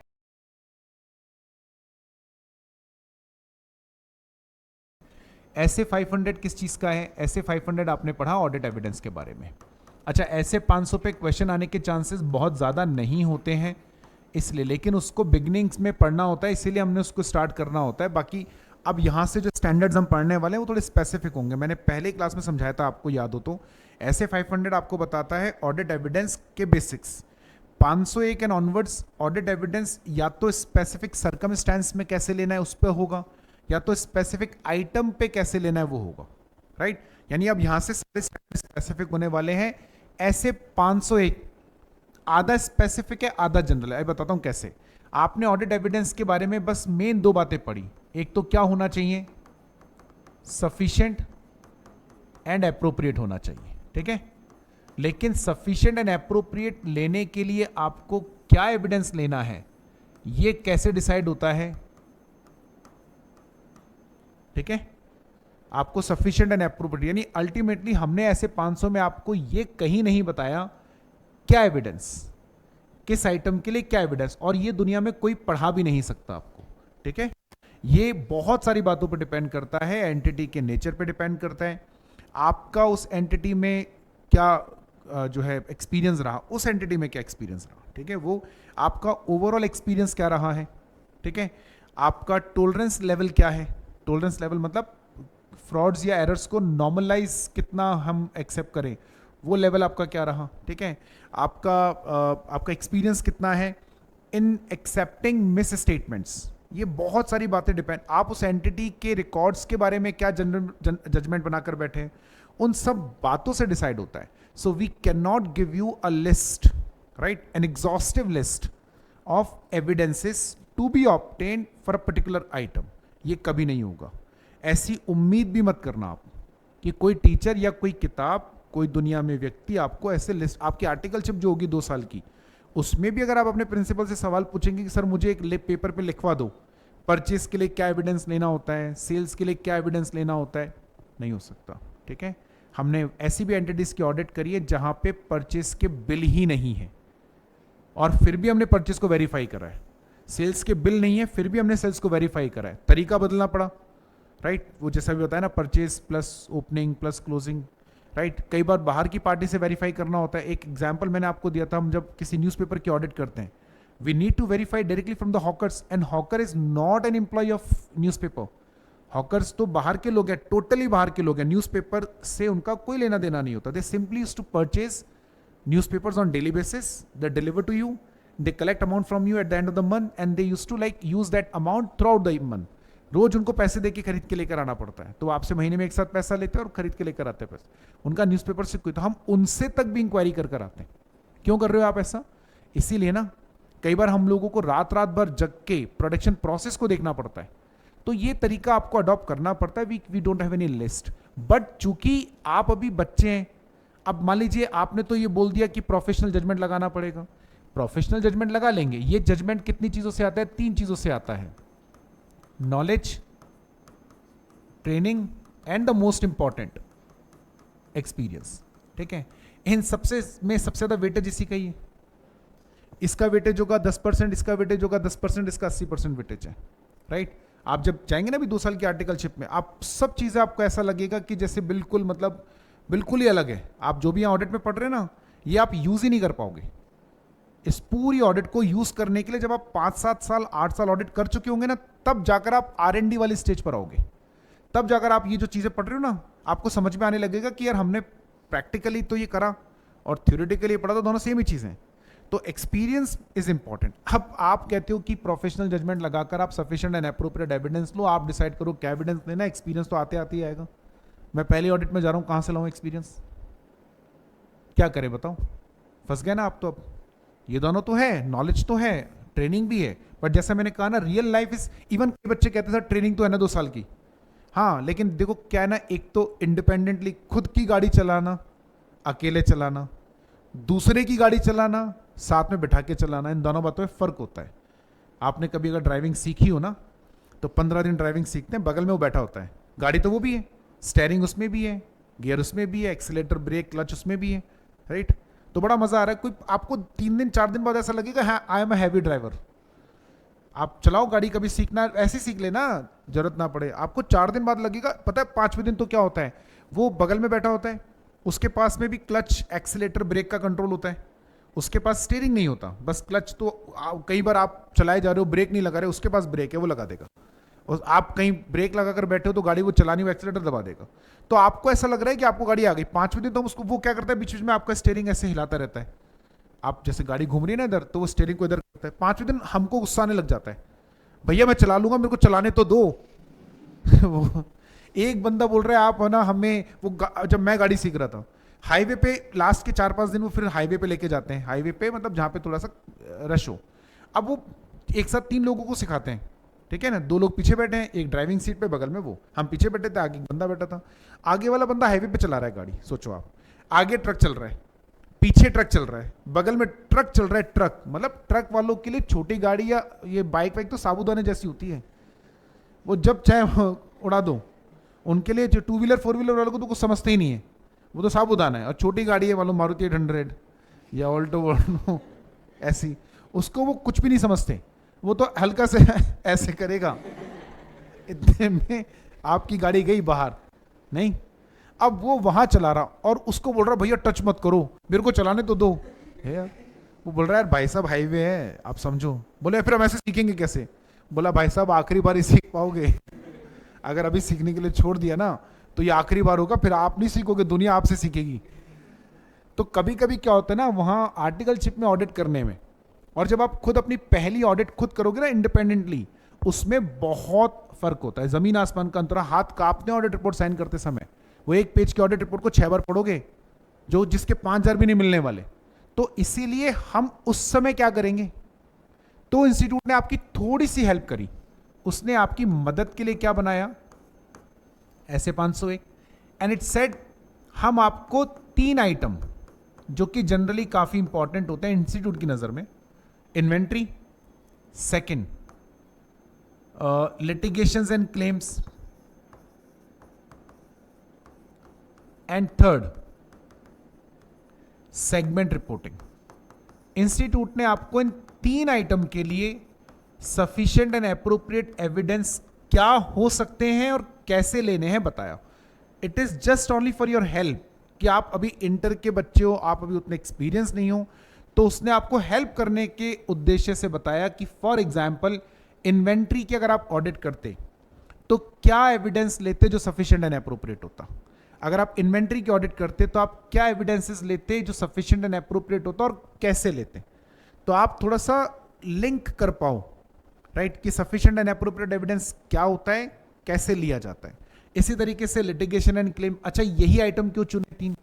These 3 items are either most complicated or recurring items. For example, inventory.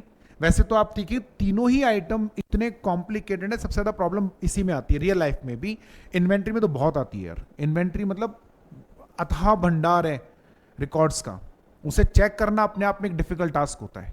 उसका बैलेंस शीट में वैल्यू वेरीफाई करना, उसके लिए सफिशिएंट एंड एप्रोप्रिएट एविडेंस लेना is like quite difficult task. तो इंस्टीट्यूट ने आपकी हेल्प करने के लिए बताया. अब ये वाला गलत है. वैसे अच्छा है बट इंटर के बच्चों के लिए गलत है. उनको पता ही नहीं होता सेगमेंट रिपोर्टिंग क्या है. आपने नाम ही पहली बार सुना होगा मेरे हिसाब से, है ना. ये दोनों तो फिर भी सुन रखे होंगे. ये तो ढंग से सुन रखा है, ये टूटा फूटा सा सुना हुआ होगा. ये तो आपने बिल्कुल ही नहीं सुना. अब पहले तो बच्चों को सेगमेंट रिपोर्टिंग सिखाओ, फिर सेगमेंट रिपोर्टिंग के बारे में. अब सेगमेंट रिपोर्टिंग के लिए कहां पढ़ते हैं बच्चे पहली बार? अकाउंट्स में पढ़ते हैं. अकाउंटिंग स्टैंडर्ड होता है, अकाउंटिंग स्टैंडर्ड नंबर 70. ठीक है. सेगमेंट रिपोर्टिंग तुम्हारे सिलेबस में है या नहीं मुझे बिल्कुल नहीं पता. तो पहले आप अपने अकाउंट्स वाली मैम से पूछना कि मैम क्या हमारे सिलेबस में है क्या. अगर वो कहती हैं है तो उनसे बोल देना कि मैम अगर पहले इसको पढ़ा दे तो ठीक है, क्योंकि हमारे ऑडिट में वो ऐसे एक टॉपिक आ रहा है, उधर ज़रूरत पड़ेगी तो थोड़ा इजी रहेगा. क्योंकि मेरे कंटेंट में आधे पेज का ही कंटेंट है. मतलब मुझे आपको सीधा बताना है सेगमेंट रिपोर्टिंग की ऑडिट कैसे करनी है. ठीक है. और वो नहीं समझ में आएगा जब तक आपको सेगमेंट क्या होता है ये ना पता हो. तो एक बार आप पूछ लेना, अगर सिलेबस में है थोड़ा रिक्वेस्ट कर लेना. अगर मैम थोड़ा पहले करा दें तो ठीक है, नहीं तो कोई बात नहीं. फिर मैं आपको थोड़ा सा एक ओवरव्यू दूंगा, बट वो हो जाएगा तो थोड़ा सा बेटर रहेगा. ये दो तो है. ठीक है. This is SA 501. ठीक है. कोई दिक्कत इसके अंदर? पक्का. अभी तुम लोग को ब्रेक तो नहीं चाहिए ना? ब्रेक की तो नीड नहीं है. गुड. आओ अब चलते हैं वापस से नोट्स में. इसको लिखना चाहते हो क्या? बात का हिसाब नहीं, लिख लो यार. मैं पढ़ाने लोगों, बच्चे पीछे से लिख रहे हो. फिर एक टॉपिक निकल जाएगा. लिख लो कहीं लिख लो, फटाफट से लिख लो. इसमें क्या है, 2 मिनट का तो काम है.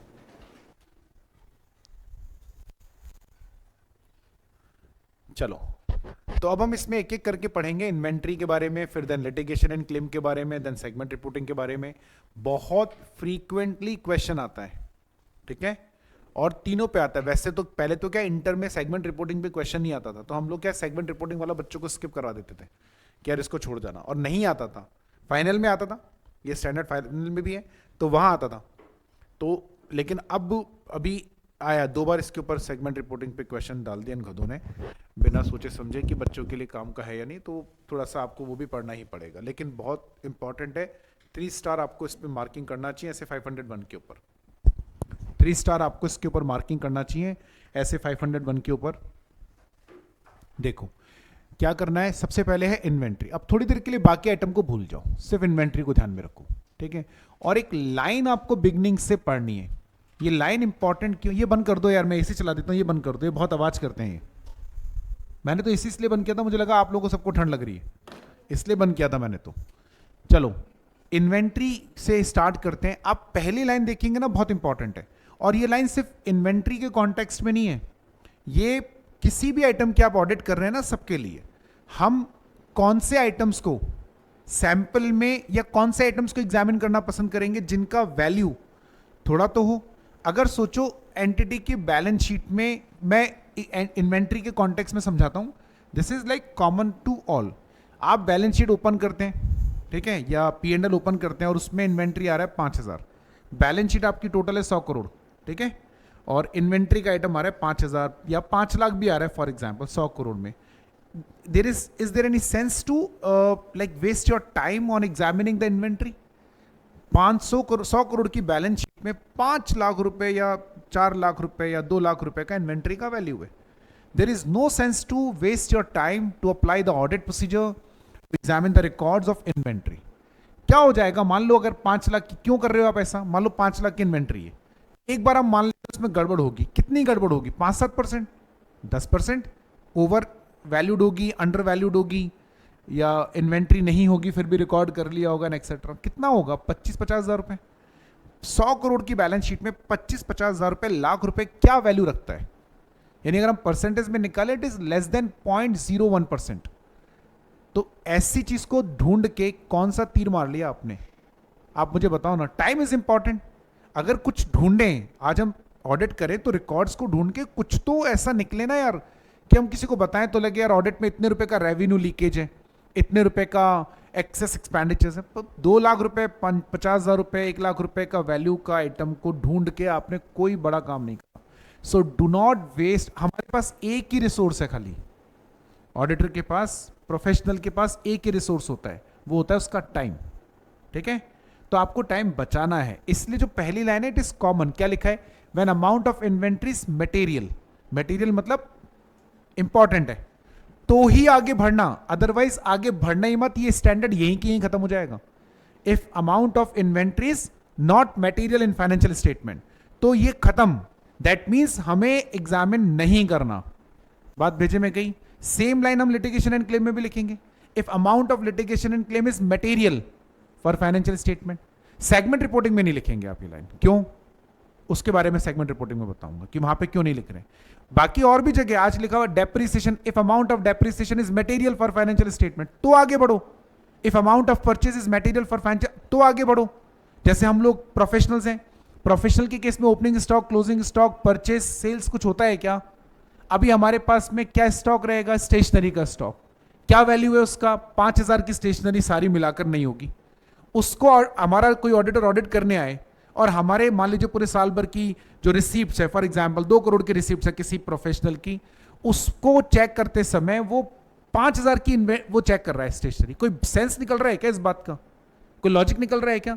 अब तो जो मैं आप आइटम आपको एग्जांपल दे रहा हूं, अब तो ये होता ही नहीं है, आजकल किताबों में भी नहीं पढ़ाया जाता। पहले हम जब पढ़ा करते थे तब बहुत होता था। पोस्टल स्टैंप्स, पहले जमाने में क्या होता था, पोस्टल स्टैंप्स आती थी, क्योंकि लेटर्स वगैरह भेजते थे ना, तो 5 रुपए की, 10 रुपए की, देखिए कि आपने, अब उस जमाने में कम्युनिकेशन का वही तरीका था, तो एंटिटीज एक साथ परचेस करके रखते थे। 5-5 रुपए की 500 स्टैंप खरीद, वो पोस्ट ऑफिस से मिल जाती थी पूरा प्री प्रिंटेड, राइट। तो हमें वो भी चेक करने पड़ते थे कि उनके पास प्री प्रिंटेड स्टैंप्स कितने हैं।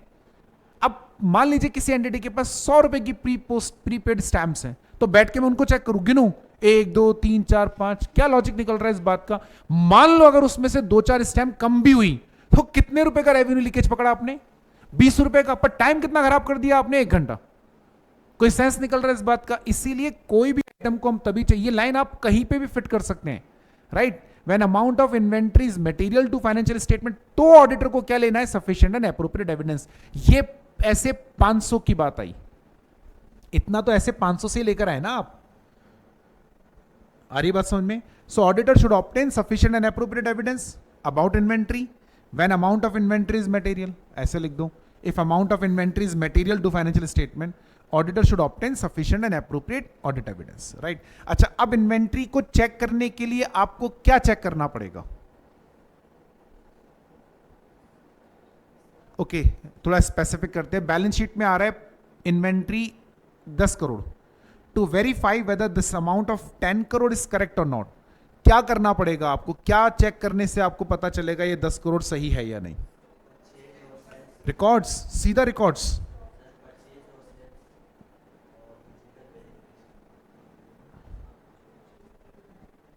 रिकॉर्ड्स में क्या, रिकॉर्ड्स नहीं, शुरू से शुरू करते हैं, ठीक है, शुरू से शुरू करते हैं।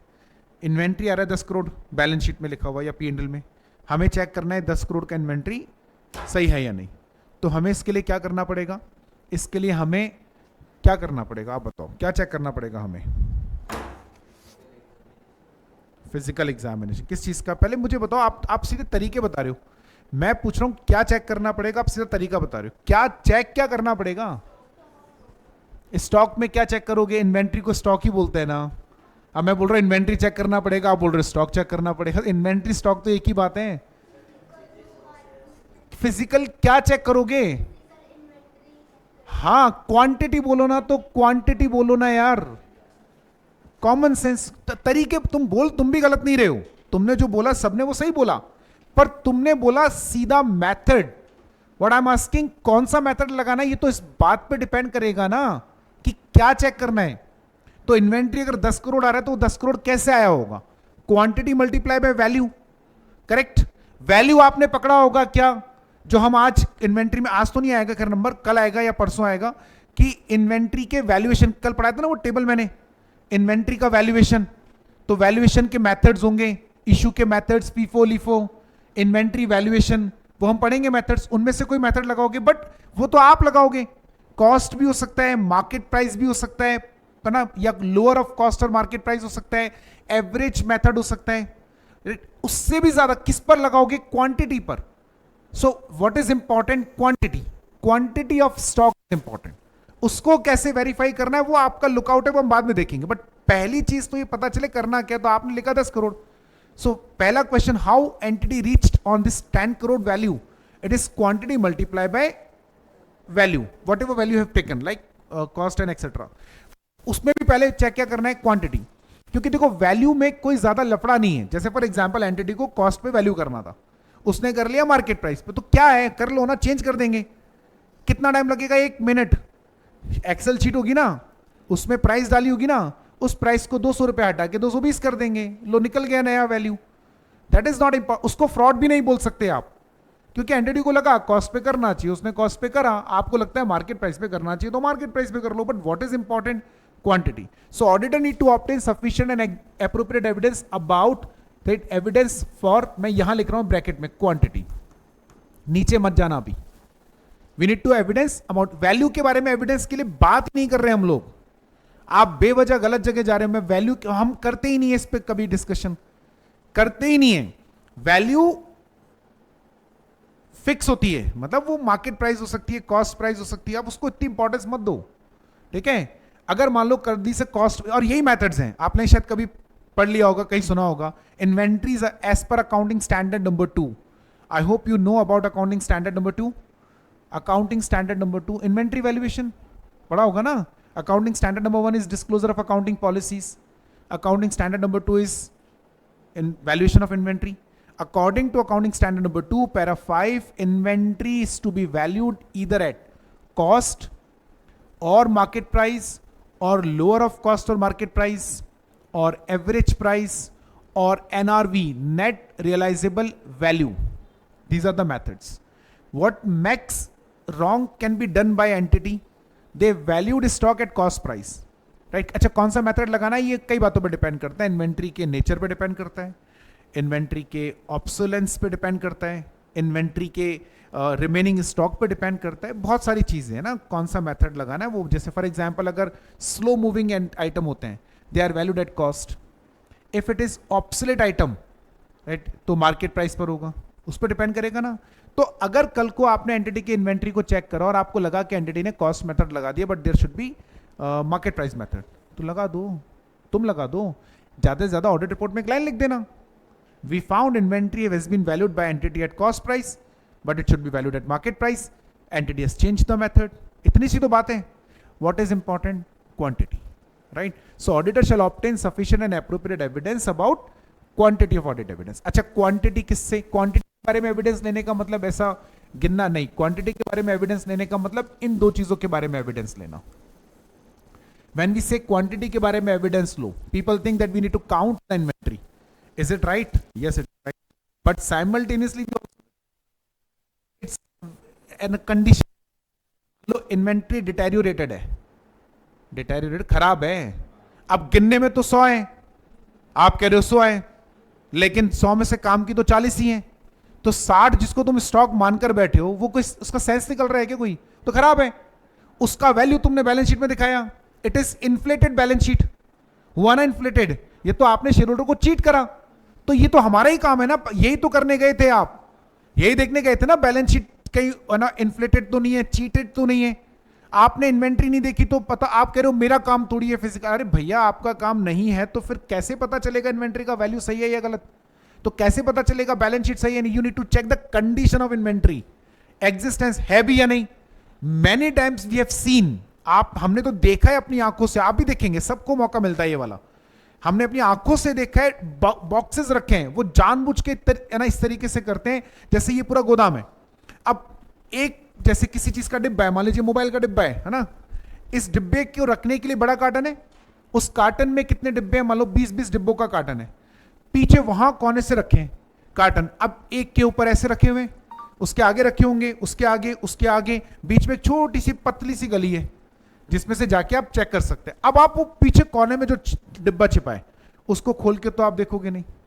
दे सेड, उसने बोला सर आगे के 15 डिब्बे 10 डिब्बों को खोला उसने, आप बोले सर आप तो हाथ रख दो किसी पे भी। कभी वैष्णो देवी गए हो आप? नहीं गए? गए होंगे ना। तो पहले जम्मू जाना पड़ता है, जम्मू से आते समय हर आदमी अखरोट खरीद के लेकर आता है, ठीक है, हर आदमी खरीदता है अखरोट, ये एक ट्रेंड है कि वहां जम्मू में अखरोट अच्छे मिलते हैं, बल्कि दुनिया के सबसे घटिया अखरोट वहीं पे मिलते हैं। अरे हंस रहे हो, मैं सच कह रहा हूं, बताता हूं अभी। कहां से खरीदेगा आदमी? स्टेशन से, क्योंकि कटरा से वैष्णो देवी जाते हैं, ऊपर से जब नीचे आते हैं आदमी की हालत हो रखी थी खराब, 14 किलोमीटर चढ़ के आया होता है, उसके पैर हो रहे होते हैं एकदम बिल्कुल ऐसे सूज रहे होते हैं पैर, उसका मन नहीं करता कहीं जाने का। तो वो कटरा से सीधा आया जम्मू, जम्मू पहुंचा 12 बजे 1 बजे, 5 बजे की ट्रेन है या जो भी टाइम है, बीच में 2-3 घंटे। कहाँ जाए? जम्मू के स्टेशन से बाहर निकले, लाइन से दुकानें हैं, वो एक अपने तरीके की शिमला की मॉल रोड जैसी। अब वहां लाइन से दुकानें जिसमें ऐसे भरे कट्टे रखे रहते हैं अखरोट के, है ना। आप होशियार तो हो ही, आप 1.5 होशियार, सभी होते हैं, तुम ज्यादा हो बाकी तुम 1.25 बाकी 1.5 होते हैं।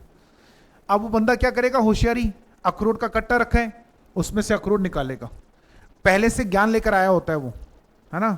वहां पे नकली अखरोट मिलते हैं, नकली मतलब बेकार वाले, तो बंदा ऐसे अंदर हाथ डाल के ऐसे निकालता है वहां से, क्योंकि हो सकता है उसको लगता है ऊपर ऊपर से जो अखरोट रखे होंगे वो तो अच्छे ही होंगे, और नेचुरली तो वो दुकानदार हंस रहा है, बोले तेरे से दिन में 20 आते हैं, हम 20 को काटते, तू कटेगा 21वां।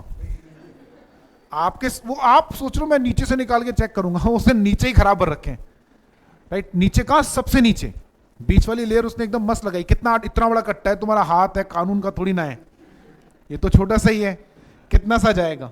तुमने वहां से निकाला, उसमें निकला बढ़िया एकदम, फिर तुमने और निकाला, sample 2, sample 3, sample 4, everything is fine, भैया 5 किलो पैक कर दो। कर लिए 5 किलो पैक।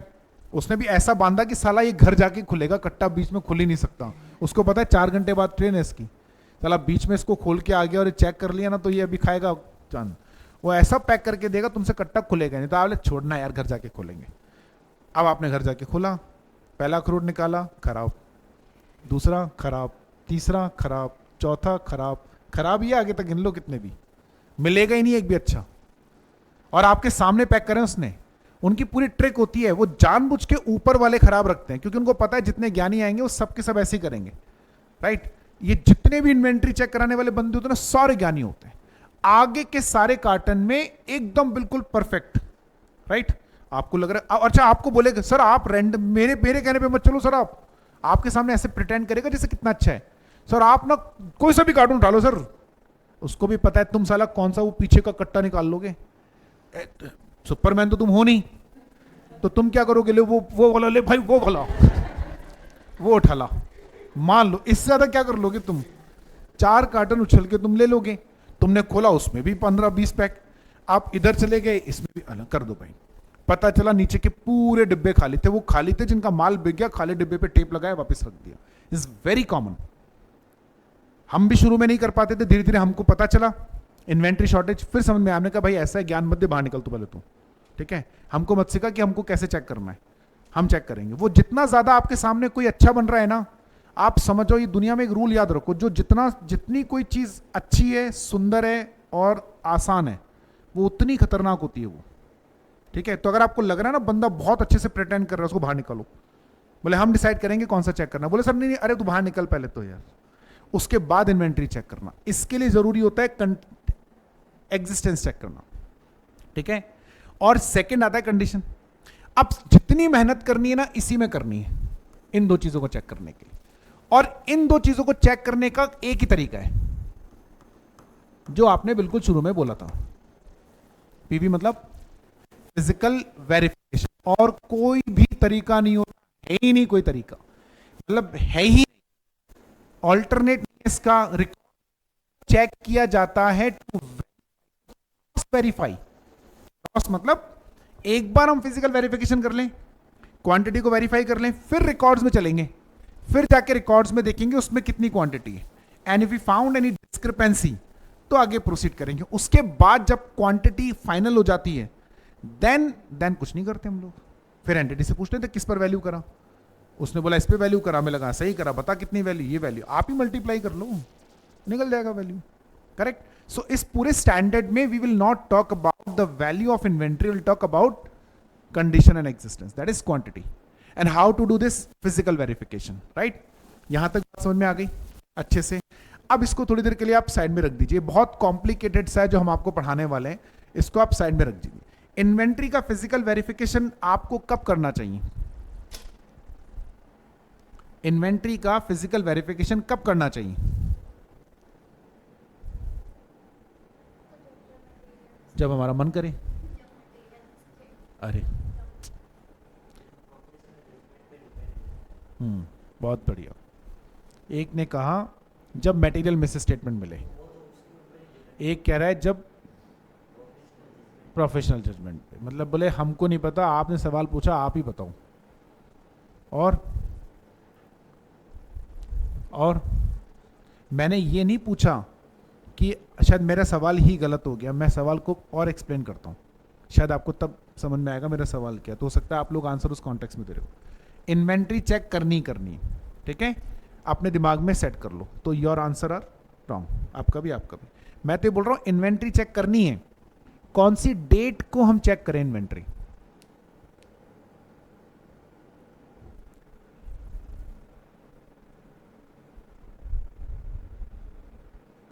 कौन सी डेट की इन्वेंट्री चेक करें? हाँ सिंपल आंसर तो था यार, 31 मार्च। ये कह रहे सर इतना सिंपल था इसलिए तो हमने आंसर नहीं दिया, आपको ये भी नहीं आता सर। कई बच्चे कह रहे जैसे हमने बोला ना 31 मार्च, मैंने कहा सिंपल, कह रहे हाँ, इसका मतलब वो बच्चों को ऐसा लग रहा है, बोले यार आप कैसा आदमी, इसको ये भी नहीं पता इन्वेंट्री 31 मार्च को चेक करना, ये भी हम जवाब हम देंगे। चलो कोई बात। अब आगे वाले दिन है ना, इसके आगे वाले जवाब बहुत अच्छे हैं। 31 मार्च को चेक करनी चाहिए, मतलब 31 मार्च को तो तुम ऑडिट करने जाते भी नहीं हो, कैसे चेक करोगे बताओ जरा। और मान लो 31 मार्च की इन्वेंट्री चेक कर ली है ना, और शाम को हमने और खरीद लिया, फिर रात को 11:30 बजे ट्रक आया है, इसमें क्या है, तुमने चेक करा, अब तुम लड़ रहे हो ड्राइवर से, अब कल नहीं है तेरे अंदर पागल आदमी, 12:30 बजे नहीं आ सकता था, अभी तो इन्वेंट्री चेक कर दी हमने, मुंह उठा कर आ गया, बाहर निकल यहां से। वो ट्रक वाला ट्रक के नीचे कुचल देगा तुम्हें, तुम्हारी इन्वेंट्री बन जाएगी, काउंट और नहीं होगी।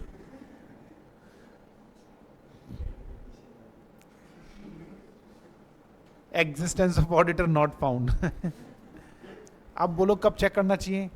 31 मार्च। तो फिर बोले 1 अप्रैल को कर लो जी सर, उसमें क्या है, आपकी मर्जी है? इन्वेंट्री, आपको पहला सवाल तो ये है कि इन्वेंट्री किस दिन की, मतलब कब, कौन सी डेट का इन्वेंट्री का वैल्यू पकड़े? 31 मार्च, क्योंकि इन्वेंट्री इज लाइक आइटम कम ज्यादा हो रहा है ना।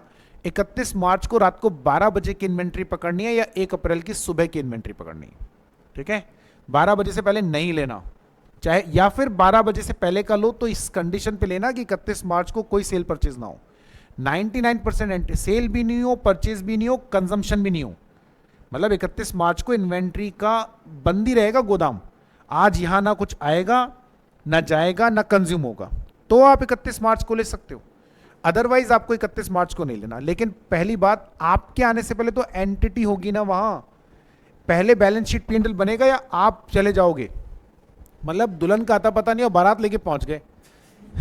हर घर पे नॉक कर रहे हो, कहां पे कौन सी है, अभी एंटिटी के रिकॉर्ड बने नहीं, P&L बैलेंस शीट रेडी नहीं, और तुम पहुंच गए बारात लेकर ऑडिट करने के लिए।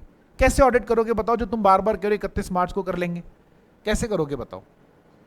हम शुरू से पढ़ते हुए आए कि 31 मार्च के बाद ऑडिट होती है, पढ़ा था ना आपने, तो 31 मार्च को कैसे होगा जरा बताओ। नहीं होता, कैसे होगा, नहीं हो सकता, क्योंकि हम बात ही बाद में। तो फिर इन्वेंट्री को चेक करने के लिए 31 मार्च को आना पड़ेगा या 1 अप्रैल को, मतलब 2 तरीके हैं, ध्यान से सुनो। अब जिस दिन एंटिटी इन्वेंट्री की काउंटिंग कर रही होगी ना, उस दिन तुम पहुंच जाओ। इन्वेंट्री काउंट करने के 2 तरीके हैं, या तो आप खुद काउंटिंग करो, ठीक है, तो सर पे बांध लो गमछा, जूते चप्पल खोल दो साइड में, ठीक है, हो सके तो पजामा टी शर्ट पहन कर आ जाओ, ठीक है, क्योंकि अब अंदर घुसना पड़ेगा स्टॉक इन्वेंट्री में, वहां पे धूल मिट्टी से सने हुए आओगे, ये याद रखना। रियल में भी ऐसे ही होता है, धूल मिट्टी से सने हुए ही बाहर आओगे आप। इन्वेंट्री है, वहां पे कोई एसी नहीं लग रहा होता, वहां पे कुछ वो ऐसा बड़ा वो नहीं होता।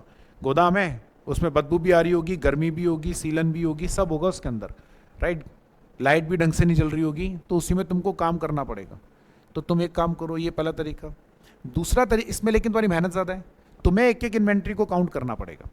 दूसरा तरीका, आपने आपके आने से पहले एंटिटी को भी तो इन्वेंट्री काउंटिंग करना पड़ेगा ना यार, उस बैलेंस शीट तो उसी को बनाना है, तो बैलेंस शीट में वैल्यू तो एंटिटी को ही लिखना है, तो उसने भी तो इन्वेंट्री काउंटिंग करी होगी, उसने इन्वेंट्री काउंटिंग करके इन्वेंट्री का वैल्यू निकाला होगा, उसके बाद ही बुक्स में लिखा होगा ना।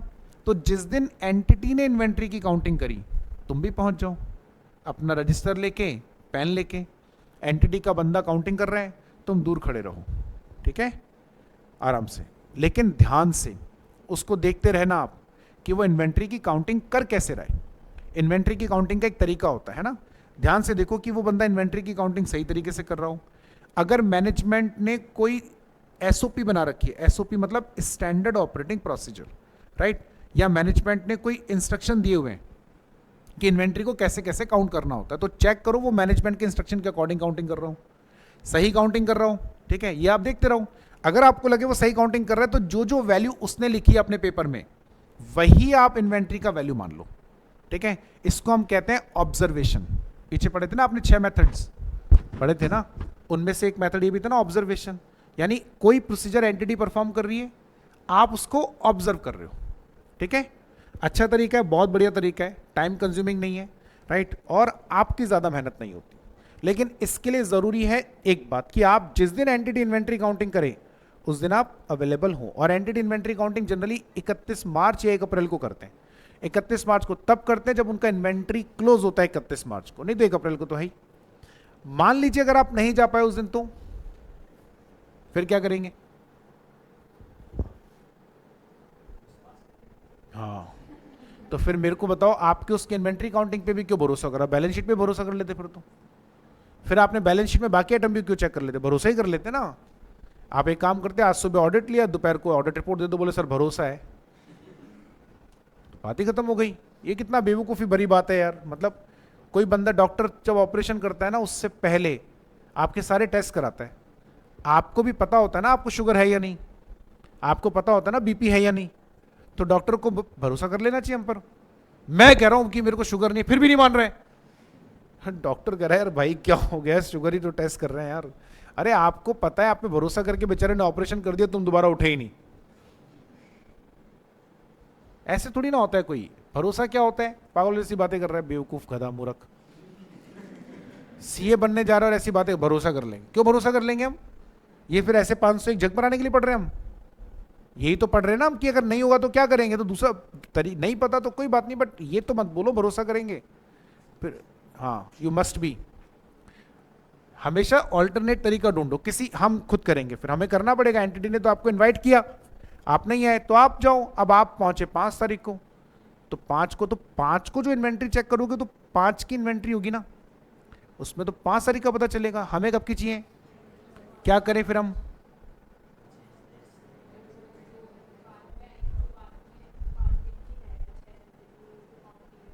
उनको सामने रखिए काउंट। मैं कैसे, क्या मुझे तो मिला हुआ है सारा मटेरियल, उसमें मेरे को कैसे पता चलेगा ये 5 दिन का? ये बात बोल रही थी ना पहले। हाँ सही बोला, मैं कह रहा हूँ ये पहले जब बोला था ना कि वो भरोसा करेंगे, उसकी जगह ये बोलना था ना। मान लिया, ठीक है। तो हमको क्या करना है, अगर मान लीजिए उस दिन आप नहीं कर पाए, लेकिन उसमें फिर आप इसको ऑब्जर्वेशन मत बोलना। आप क्या बोलोगे इसको? ये ऑब्जर्वेशन थोड़ी ना हुआ। अब ये क्या हुआ? री परफॉर्मेंस। इसको बोलते हैं री परफॉर्मेंस। पढ़ा था ना एक मेथड, यानी हमने वो चीज दोबारा परफॉर्म करी जो प्रोसीजर किसने परफॉर्म किया था? मैनेजमेंट ने। उसको हमने री परफॉर्म करा, राइट। थोड़ी मेहनत तो ज्यादा रहेगी, और फिर वो उतने दिनों का इन्वेंट्री जो परचेज है वो लेस कर देंगे, सेल्स है वो ऐड कर देंगे, कोई वेस्ट या स्क्रैप या कुछ हुआ है तो वो भी ऐड कर देंगे। तो कहां पहुंच जाएंगे? 31 मार्च की इन्वेंट्री पे। कैसे करोगे? इसके लिए रिकॉर्ड देखना पड़ेगा। 6-7 दिनों में जो परचेज आया उसका बिल ले लो, सेल्स का बिल ले लो, नहीं, उनसे आपको क्रॉस वेरीफाई करना है। This is the only way to verify the inventory. इसके अलावा तीसरा कोई तरीका, एक्चुअली तीसरा क्या, ये पहला ही तरीका है, इसमें दो अलग अलग सिचुएशन है, इसके अलावा कोई दूसरा मेथड आपके पास में नहीं है ही नहीं, मतलब दिमाग ही मत लगाना। अच्छा चलो मान लो इन दोनों मेथड में से जो भी लगाना है सिचुएशनल है, लगा दिया, इन्वेंट्री काउंटिंग हो गई। अब अगला स्टेप, अब अगला स्टेप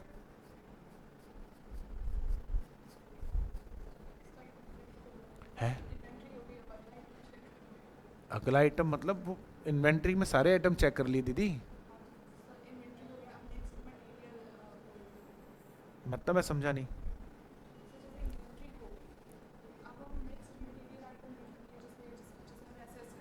अरे नहीं नहीं, इस चैप्टर में इन्वेंट्री के अलावा किसी और आइटम की बात नहीं करेंगे, सिर्फ इन्वेंट्री की बात कर रहे हैं। इन्वेंट्री का फिजिकल वेरिफिकेशन कर लिया हमने, पता चल गया कि 15,000 क्वांटिटी है। Now what is the second step? हाँ, रिकॉर्ड्स में चेक करेंगे कितना, ये तो फिजिकल इन्वेंट्री एग्जिस्ट कर रही है, रिकॉर्ड्स में तो चेक करोगे ना, purchase plus opening minus sales is equals to closing, और अगर कोई वेस्ट स्क्रैप डैमेज है तो वो हटाएंगे। अब ये दोनों क्वांटिटी रिकंसाइल होनी चाहिए, नहीं हो रही तो क्या करेंगे? है स्टॉक में एक्सटर्नल पार्टी कहां से आ गई यार? हाँ, अरे अब हम मैनेजमेंट से बात करेंगे भाई, कुछ भी बोले जा रहे हो, क्या हो गया तुम वो रैंडमली कुछ भी ना सर, वो क्या मतलब बिना सोचे समझे आंसर दे रहे हो। कोई बोल रहा है एक्सटर्नल पार्टी, स्टॉक में एक्सटर्नल पार्टी क्या, सर तुम्हारा स्टॉक गायब है, डेटर क्या करेगा इसमें? मुझे एक बात बताओ, स्टॉक तुम्हारा गायब, क्रेडिटर को फोन कर रहे हो, भाई हमारा स्टॉक नहीं मिल रहा, क्रेडिटर सर पकड़ के बैठा, बोले यार क्या पागल आदमी है, मतलब आप माल खरीद के लेकर आए, तुमसे तुम्हारा माल संभल नहीं रहा, क्रेडिटर को फोन करो, सर अब मैं क्या करूं? मेरे जैसा आदमी हो ना, फोन करके कोई पूछ ले मुझसे कि अब मैं क्या करूं, बोले छत पे जाओ कूद जाओ, क्योंकि तू आत्महत्या करने लायक ही है। अरे उससे क्या पूछना है, एंटिटी से तो पूछो ये सर डिफरेंस क्यों आ रहा है, राइट? अगर एक्सेस इन्वेंट्री है तो ये साला कौन सी इन्वेंट्री है, क्योंकि रिकॉर्ड्स में तो है नहीं, और अगर ये शॉर्टेज है तो ये शॉर्टेज क्यों है, उसका कोई हिसाब तो होगा। अगर हिसाब नहीं मिल रहा, इसको हम बोलते हैं discrepancy, it's a serious matter, इसी के लिए तो सारा वेरिफिकेशन करा। और अगर ये डिस्क्रिपेंसी का मैटर सॉल्व हो जाए या डिस्क्रिपेंसी आए ना, तो फिर उसके बाद क्या करोगे?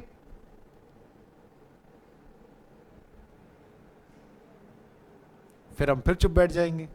अरे उसके बाद वैल्यू से मल्टीप्लाई करोगे, वैल्यू से मल्टीप्लाई करके चेक करोगे वैल्यू कितना आ रहा है, फिर उसके बाद जाके बैलेंस शीट से देखेंगे, सिंपल। इसमें क्या इतना कंफ्यूजन हो रहा है? सबसे पहले स्टॉक का फिजिकल वेरिफिकेशन, तुम्हें समझ में भी आ रहा है हम पढ़ क्या रहे हैं, या वो सब हैं दिमाग काम कर रहे हैं? पक्का एक्टिव मोड में है ना? कल बच्चे बोल रहे थे सर लास्ट के 15, ये भी बोल रहा था कल लास्ट के सर आधे घंटे के बाद ना हमारा मीटर खत्म बंद हो जाता है, ये इसका ना स्विच धीरे धीरे, वो ऐसा तो नहीं है कि 1 बजने वाला, ये कितने बजने वाले अभी? 12:30, वो इसलिए असर आने लग रहे हैं। वो ऐसा है कि टाइम कोई सा भी दे दो, वो टाइम जो भी होगा ना उससे 15 मिनट पहले से ये स्विच धीरे धीरे उल्टा घूमने लग जाता है, ये है ना? असर दिख रहा है। सबसे पहले इन्वेंट्री का फिजिकल वेरिफिकेशन करना, ठीक है? फिजिकल वेरिफिकेशन करने के लिए 2 मेथड्स हैं, या तो आपको ऑब्जर्वेशन करना है या रीपरफॉर्मेंस, ठीक है? ऑब्जर्वेशन अच्छा है, थोड़ा टाइम कम लगता है, ऑथेंटिसिटी आती है, क्योंकि जो बंदा कर रहा है फिजिकल वेरिफिकेशन वो मैनेजमेंट का बंदा है, वो एक्सपर्ट है उस काम में, तो वो जल्दी जल्दी करेगा, सही तरीके से करेगा। लेकिन आप उस बंदे को देखते रहो, वो बंदा सही तरीके से फिजिकल वेरिफिकेशन कर रहा हो, ठीक है, मैनेजमेंट के इंस्ट्रक्शंस को फॉलो कर रहा हो, गलत तरीके से काउंटिंग नहीं कर रहा हो, ये सब चीजें आपको देखनी पड़ेंगी। Second, if you are not available on that day because of any reason, so reperformance करना पड़ेगा, but in that case you might need to make some adjustments for the stock purchased in or out between that period, like 31st of March and the actual date of verification of stock. But कोशिश कीजिए आप stock जितना possible हो balance sheet date के near to पे ही verify कर लें, ये ही सही तरीका होता है ना? आई बात समझ में? अच्छा, अब आते हैं मेथड्स पे। देखो पहला क्या है, attendance at physical inventory counting, क्या बोलेंगे इसको हम लोग? ऑब्जर्वेशन। ये इन्वेंट्री, देखो हम जो 7 मेथड 6 मेथड पढ़कर आए थे ना, हर जगह, अब हम जितनी भी जगह पढ़ाई करेंगे ना, उन हर जगह आप देखना उनमें से ही कोई ना कोई मेथड हम यूज करेंगे, उसके बाहर तो कोई मेथड नहीं। अब इन्वेंट्री चेक कर रहे हैं, जब लिटिगेशन क्लेम चेक करेंगे तो हो सकता है उसमें इंक्वायरी वाला मेथड यूज करें या एक्सटर्नल कंफर्मेशन करें, पर थोड़ा सोच के बोलो, है ना, हवाबाजी नहीं। इन्वेंट्री में जैसे आपने अभी बोला, कोई बात नहीं, गलती कर दी, जैसे इन्वेंट्री में बिना सोचे आपने बोला एक्सटर्नल कंफर्मेशन, ये गलत बात है, सोचना पड़ेगा ना। लिटिगेशन एंड क्लेम है, मैं अभी बता देता हूं जस्ट एग्जांपल के लिए, उसमें एक्सटर्नल कंफर्मेशन आ सकता है। अब लिटिगेशन एंड क्लेम मतलब कोर्ट में केसेस चल रहे, उसके लिए एक्सटर्नल पार्टी कौन होगी? है जिसके साथ डिस्प्यूट चल रहा है, मान लो सरकार के साथ डिस्प्यूट चल रहा है, होता है ना कई बार टैक्सेस को, पूछो सरकार से जाके, वो सरकार बताओ, सरकारी विभाग के लोग वो काम मिल जाए, पहली बात तो वही बड़ी बात, वहां पे मिल गए और आप उनसे पूछ रहे हो मैं फलाना कंपनी को ऑडिटर हूं, कंपनी से भी नहीं आए, कंपनी के ऑडिटर हूं, मुझे इसकी जानकारी चाहिए, वो आपको बताए सर बैठिए ना चाय पीजिए ना सर, आप हैं सुनेंगे भी नहीं आपकी बात, किससे पूछोगे आप? और अगर मान लीजिए थर्ड पार्टी को सरकार नहीं भी है, राइट, इसका ऑडिटर हूं मैं और इसका डिस्प्यूट चल रहा है, तो ये भी मुझे जवाब क्यों देगी? मैं ऑडिटर इसका हूं या इसका हूं? इसका हूं ना। मैं उससे जाके बोल रहा हूं मैडम कुछ पूछना है आपसे, बोले पहले तो बाहर निकल, पूछना है कुछ। मैंने कहा madam I am the auditor, तू बिल्कुल गली से बाहर निकल। Madam I am the chartered accountant, इसको सिटी से बाहर फेंको, पास में रेलवे स्टेशन है, मालगाड़ी में डालो। नहीं, ऐसे थोड़ी ना होता है। तो फिर कौन सी एक्सटर्नल पार्टी से पूछोगे आप? सोच के आना आज घर से आप, ठीक है, कि अगर हम लिटिगेशन एंड क्लेम की ऑडिट कर रहे हैं तो हमें एक्सटर्नल कंफर्मेशन में कौन सी एक्सटर्नल पार्टी से पूछना चाहिए। लेकिन लगेंगे तो वही 6-7 मेथड ना, उनमें से एक मेथड है एक्सटर्नल कंफर्मेशन, मैंने आपको बताया, सोच कर आना ना। अभी वापस से इन्वेंट्री पे कंटिन्यू करते हैं। What to do in case of physical verification of inventory. पहला, inspect inventory to ascertain its existence and evaluation of its condition. सबसे पहला काम आपको क्या करना है? सबसे पहला काम है inspect the inventory to ascertain, inventory को देखो क्या इन्वेंट्री एग्जिस्ट भी कर रही है या नहीं, और उसकी कंडीशन। ये तो आप वैसे ही देख सकते थे ना। तो आपको सबसे पहला काम करना है इन्वेंट्री का एग्जिस्टेंस और उसकी कंडीशन का इवैल्यूएशन, ठीक है। अगर पता चला ही नहीं है तो कौन सा रीपरफॉर्मेंस और कौन सा observation, right. Second, perform test count, मतलब भले ही वो बंदा परफॉर्म कर रहा है, आप खड़े हो, थोड़ा हाथ तुम भी चला लो यार, एक आध कार्टन तुम भी देख लो, टेस्ट तो काउंट कर ही सकते हो ना। भले ही आप फिजिकल इन्वेंट्री काउंटिंग में प्रेजेंट हैं, आप खुद नहीं कर रहे, बट 2-4 इन्वेंट्री तो देख लो। वो बंदा वहीं से गिन रहा है, आप भी यहां बैठे हो एकदम लाला भैया बन के कुर्सी डाल के, और वो वहां से गिन रहा है 1 2 3 4 कार्टन 4 थे, उसने गिना 1 2 3 5 6 7 11 12 14 15 18 20 22 500 आपने मान भी लिया। अरे एक आध बार तुम भी, वो कह रहा है इस कार्टन में 15 डिब्बे पे, साले कार्टन 5 डिब्बों जितना नहीं है, इतना सा कार्टन है, बोल रहा है इसमें 15 डिब्बे हैं और एक आइटम इतना बड़ा है, कैसे आएगा उसके अंदर? और आप मान भी रहे हो, कह रहे तो हो गई। ऐसे नहीं होता है, आपको टेस्ट काउंटिंग कर लेनी चाहिए, ठीक है। ऑब्जर्व, ध्यान से ऑब्जर्व करो, कंप्लायंस विद मैनेजमेंट इंस्ट्रक्शन, मतलब जो बंदा इन्वेंट्री काउंटिंग कर रहा है वो मैनेजमेंट के इंस्ट्रक्शंस को फॉलो कर रहा है नहीं कर रहा है। फॉर एग्जांपल, ये मैनेजमेंट इंस्ट्रक्शन से क्या मतलब है? मैनेजमेंट ने साफ कर रखा है जो जो इन्वेंट्री काउंट करते जाओ उसके ऊपर स्टिकर चिपकाते जाओ। ऐसा रियल में होता है, ठीक है ना, प्री प्रिंटेड स्टिकर्स होते हैं जिनके ऊपर बारकोड लगा होता है, तो वो निकलते हैं। तो मैनेजमेंट क्या करता है, जो स्टॉक है उस पर बारकोड तो लगाना ही पड़ता है, तो मैनेजमेंट जानबूझ के बारकोड रोक के रखता है कि जिस दिन ऑडिटर आएगा या जिस दिन हम इन्वेंट्री काउंटिंग करेंगे उसी दिन चिपकाते जाएंगे। फायदा, बारकोड चिपक जाएगा और ये भी पता चल जाएगा कि ये वाला काउंट हो चुका है। समझ गए आप? तो एक साथ दोनों काम हो गए ना। तो इस तरह का कोई मैनेजमेंट ने इंस्ट्रक्शन दे रखा हो वो देखो आप, राइट। कुछ पे वो अगर बारकोड नहीं है तो कोई और स्टिकर चिपकाओ, या उसके ऊपर ऐसे लिखते हैं 1 2 चॉक से या पेन से, मार्कर से, उससे किसी से लिखते हैं। ये लिखने के पीछे पर्पस की, ये काउंटिंग 1 2 3, तो 2 फायदे हो गए। एक तो जिस पर ये आ गया मतलब वो काउंट हो गया, और जो लास्ट नंबर है उतने पीसेस हैं, तो आपको बार बार वो याद नहीं रखना पड़ेगा कितने पीसेस है। कई बार होता ना, गिने तो 85 थे, अब वो फोन पे बात करते करते या किसी और से बात करते करते भूल गए कितने नंबर ऑफ आइटम थे। ये कॉमन प्रॉब्लम है। तो आपने ये लिखा, अभी आपको याद नहीं रहा तो कोई बात नहीं ना, लास्ट जो नंबर डाला है वो देख लो, 85 नंबर डाला मतलब अब तक 85 क्वांटिटी वेरीफाई हो चुकी। सो ये कोई ना कोई इंस्ट्रक्शन मैंने दिया होगा। तो देखो ना, वो जो बंदा फिजिकल वेरिफिकेशन कर रहा है जिसको तुम ऑब्जर्व कर रहे हो, उस बंदे ने वो तरीका इंस्ट्रक्शन को फॉलो करा या नहीं करा। Second, performance of procedure for recording and controlling result of physical inventory count. Management ने क्या किसी तरीके से कोई ऐसा प्रोसीजर बना रखा है कि जिससे काउंटिंग करने वाला बंदा उस इन्वेंट्री काउंटिंग से जो रिजल्ट आ रहा है, मतलब क्वांटिटी जितनी काउंट हो रही है, उसके ऊपर किसी तरह का कोई कंट्रोल है क्या? राइट, मतलब रिजल्ट का मतलब है कि इन्वेंट्री काउंटिंग करने के बाद वो बंदा लिखता होगा ना कहीं, उसको वो मैनिपुलेट ना कर दे, उसको वो चेंज ना कर दे, इसको लेकर कोई कंट्रोल है क्या? अगर हाँ तो वो देखो, जैसे आजकल तो बहुत नॉर्मल हो गया, वो कभी रेलवे में आपने ट्रेवल करा होगा तो टीटी के हाथ में एक टैब होता है ना। पुराने जमाने में टीटी अपने हाथ में चार्ट लेके घुमा करते थे, आजकल टीटी के हाथ में टैब होता है, छोटा सा टैब है, उस टैब में पूरी, हर टीटी के हाथ में टैब होता है आजकल ना, उसमें आता, उसमें फायदा क्या, उसमें जैसे उसने टिक करा सीट नंबर 67 किसकी है भाई, फलाना पर्सन की, उसमें उसने टिक करा, टिक करते ही वो लॉक हो गया। अब पूरे इसमें मतलब रेलवे के सिस्टम में कोई भी बंदा उस सीट को मैनिपुलेट नहीं कर सकता। यानी वो सीट, पहले टीटी क्या करते थे, बड़े बदतमीज होते थे, सीट पे कोई है, उसमें है बंदा बैठा है, यानी सीट पर आ गया जो बंदा है, टिक नहीं करेंगे, तो अब उसमें टिक नहीं दिख रहा, इसका मतलब है कि सीट वैकेंट है, जिस बंदे की थी वो आया नहीं। अगले स्टेशन पे टीटी चेंज हुआ, उसने उसको चार्ट पकड़ाया, अगले टीटी ने उस सीट पर किसी और को बैठा दिया।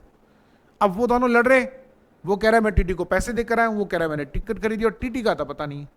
टीटी ने 100 रुपए लिए और अपनी जेब में पूरे सीट में से उसने 2-5 हज़ार कलेक्ट कर लिए, वो तो अगले स्टेशन पर उतर गया। अब अगले स्टेशन पे अगले स्टेशन के लोग जाने, ये अब नहीं होता, ये अब होता ही नहीं है, क्योंकि ये सिस्टम ही खत्म हो गया। उससे टिक करा, जैसे टिक कराना इमीडिएटली आपकी सीट लॉक हो गई। अब वो किसी और को इस सीट को अलॉट नहीं कर सकता, सेल नहीं कर सकता। एंटिटी में भी इन्वेंट्री काउंटिंग में तरीका होता है, सबसे अच्छा तरीका क्या पता है? सबसे अच्छा तरीका है सेल्स वालों को टैब दे दो, ठीक है, परचेज वालों को टैब दे दो, परचेज वाले एंट्री करेंगे, सेल वालों को बोलो जब भी माल बेचो उसमें टिक कर दो जो माल बेचा। जैसे ही उन्होंने टिक कराना, इमीडिएटली एंटिटी के इन्वेंट्री रिकॉर्ड में से वो कम हो जाएगा, ठीक है, और उसी के अकॉर्डिंग आपके फिजिकल इन्वेंट्री कम होगी। बार कोड लगाए तो ये और भी आसान है। जैसे आप डीमार्ट में जाओगे, आप सोचो डीमार्ट में इतने आइटम से लेके इतने बड़े बड़े आइटम और हजारों लाखों की संख्या में, कभी जयपुर जाने का मौका मिले तो किसी डीमार्ट में जाना, जाना आप जरूर एक बार। आप इन्वेंट्री मैनेजमेंट एक चैलेंज होता है, एक टास्क होता है। आप सोचो इतनी छोटी छोटी चीजें, एक बिस्किट का पैकेट है 5 रुपए का, वो भी रखा है वहां पे, ऐसे कितने हजारों पैकेट होंगे। सिंपल बारकोड, बारकोड का फायदा क्या? बारकोड का फायदा ये कि जितनी बार वो बिकेगा ना, वो बारकोड करेगा, सेल भी रिकॉर्ड हो रही है, इन्वेंट्री भी कम। इसको बोलते हैं controlling result of physical inventory counting. तो देखो वो है या नहीं। Obtain evidence about reliability of management count procedure, ये आपको थोड़ा सा अपने लेवल पे लेना पड़ेगा। मतलब आपको वो जो बंदा फिजिकल इन्वेंट्री काउंटिंग कर रहा है उस पर भरोसा है या नहीं, वो आपको देखना पड़ेगा। देन अगर आपको लगता है उसके प्रोसीजर पे आपको भरोसा है, हाँ तो ठीक है। ये चारों चीजें होगी तब जाकर आप फिजिकल इन्वेंट्री काउंटिंग कर पाओगे। आई बात समझ में? यहां तक कोई दिक्कत हो तो बोलो, कोई प्रॉब्लम हो तो बोलो। मॉड्यूल में पेज नंबर 4.69 में आपको कुछ मैटर्स दे रखे हैं फिजिकल इन्वेंट्री काउंटिंग करते समय, उन मैटर्स को आपको ध्यान में रखना होता है। ये आपको आज पढ़ना है घर जाके, सेल्फ, छोटा सा पॉइंट है, ज्यादा बड़ा नहीं। अभी एक बार आप इसको देखो, फटाफट से रीड करो इसको जल्दी से। अब तो नोट्स आ गए तुम्हारे पास।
बोलो ना।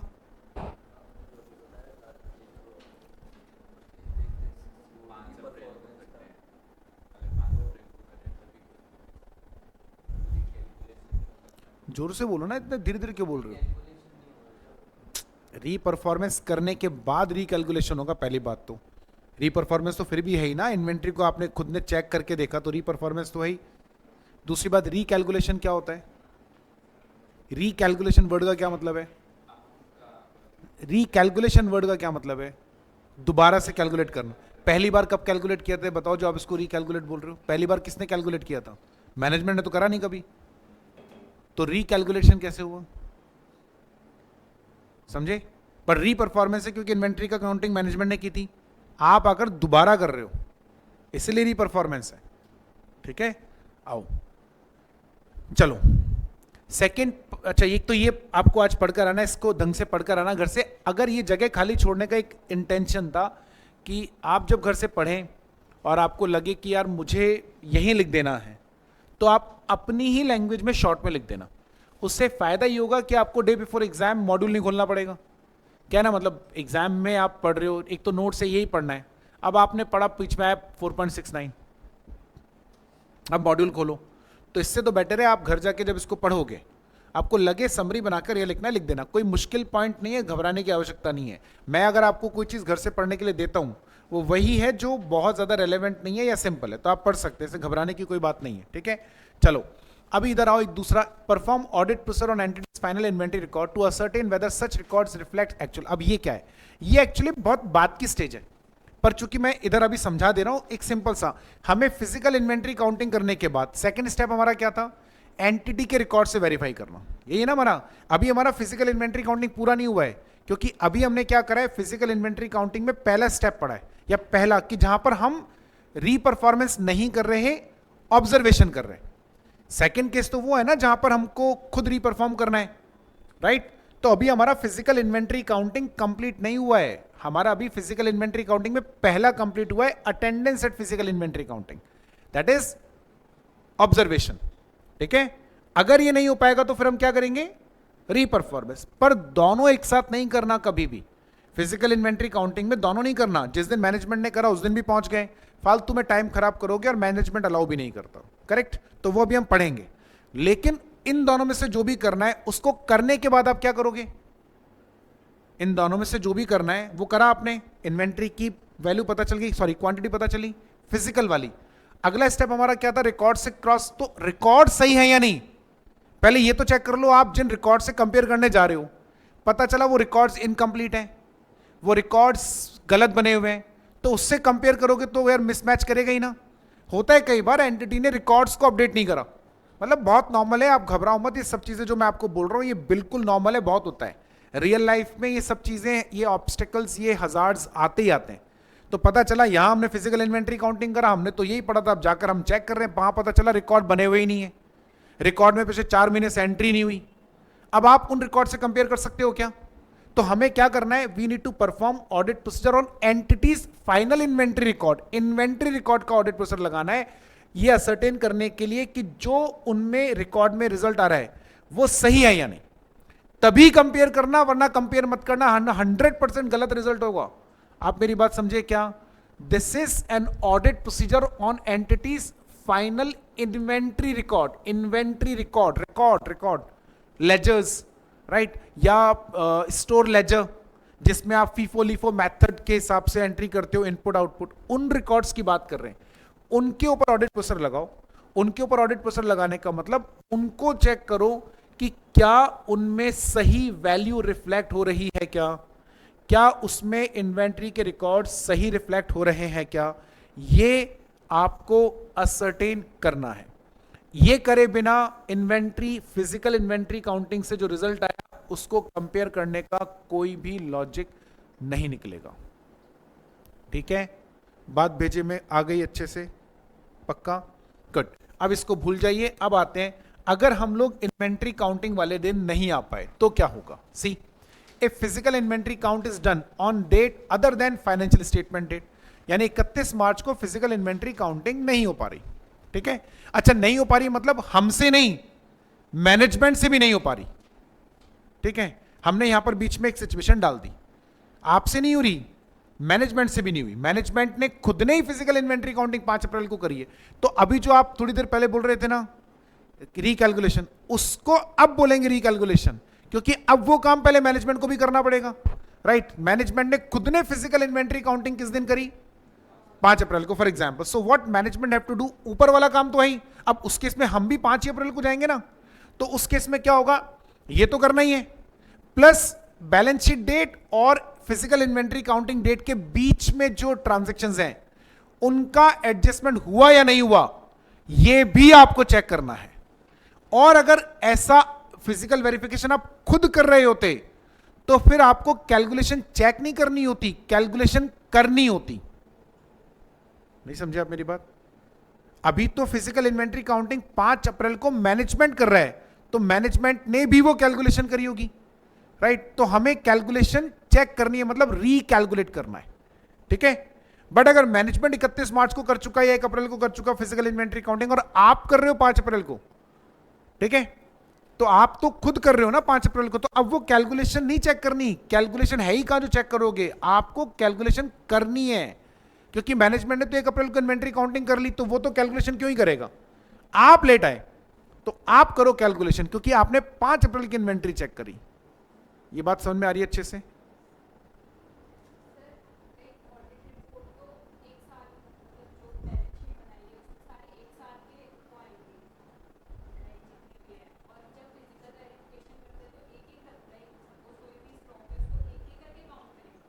वो तो स्टॉक के नेचर पर डिपेंड करता है। हाँ हाँ,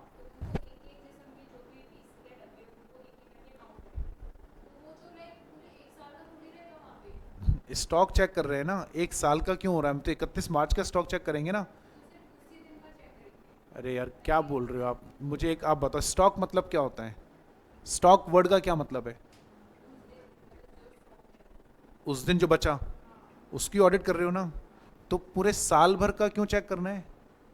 स्टॉक की ऑडिट करने तो 31 मार्च को जो माल बचा उसको चेक करेंगे। तो आप ये कंफ्यूज क्यों हो रहे हो कि पूरे साल भर के चेक करेंगे? पूरे साल भर की बात किसने करी, वो तो परचेज है। आप 10,000 परचेस करते हो साल में, ठीक है, 9,000 बेचे, कितने बचे? आपको 10,000 चेक करने हैं 1,000? बस इसमें क्या कंफ्यूजन है?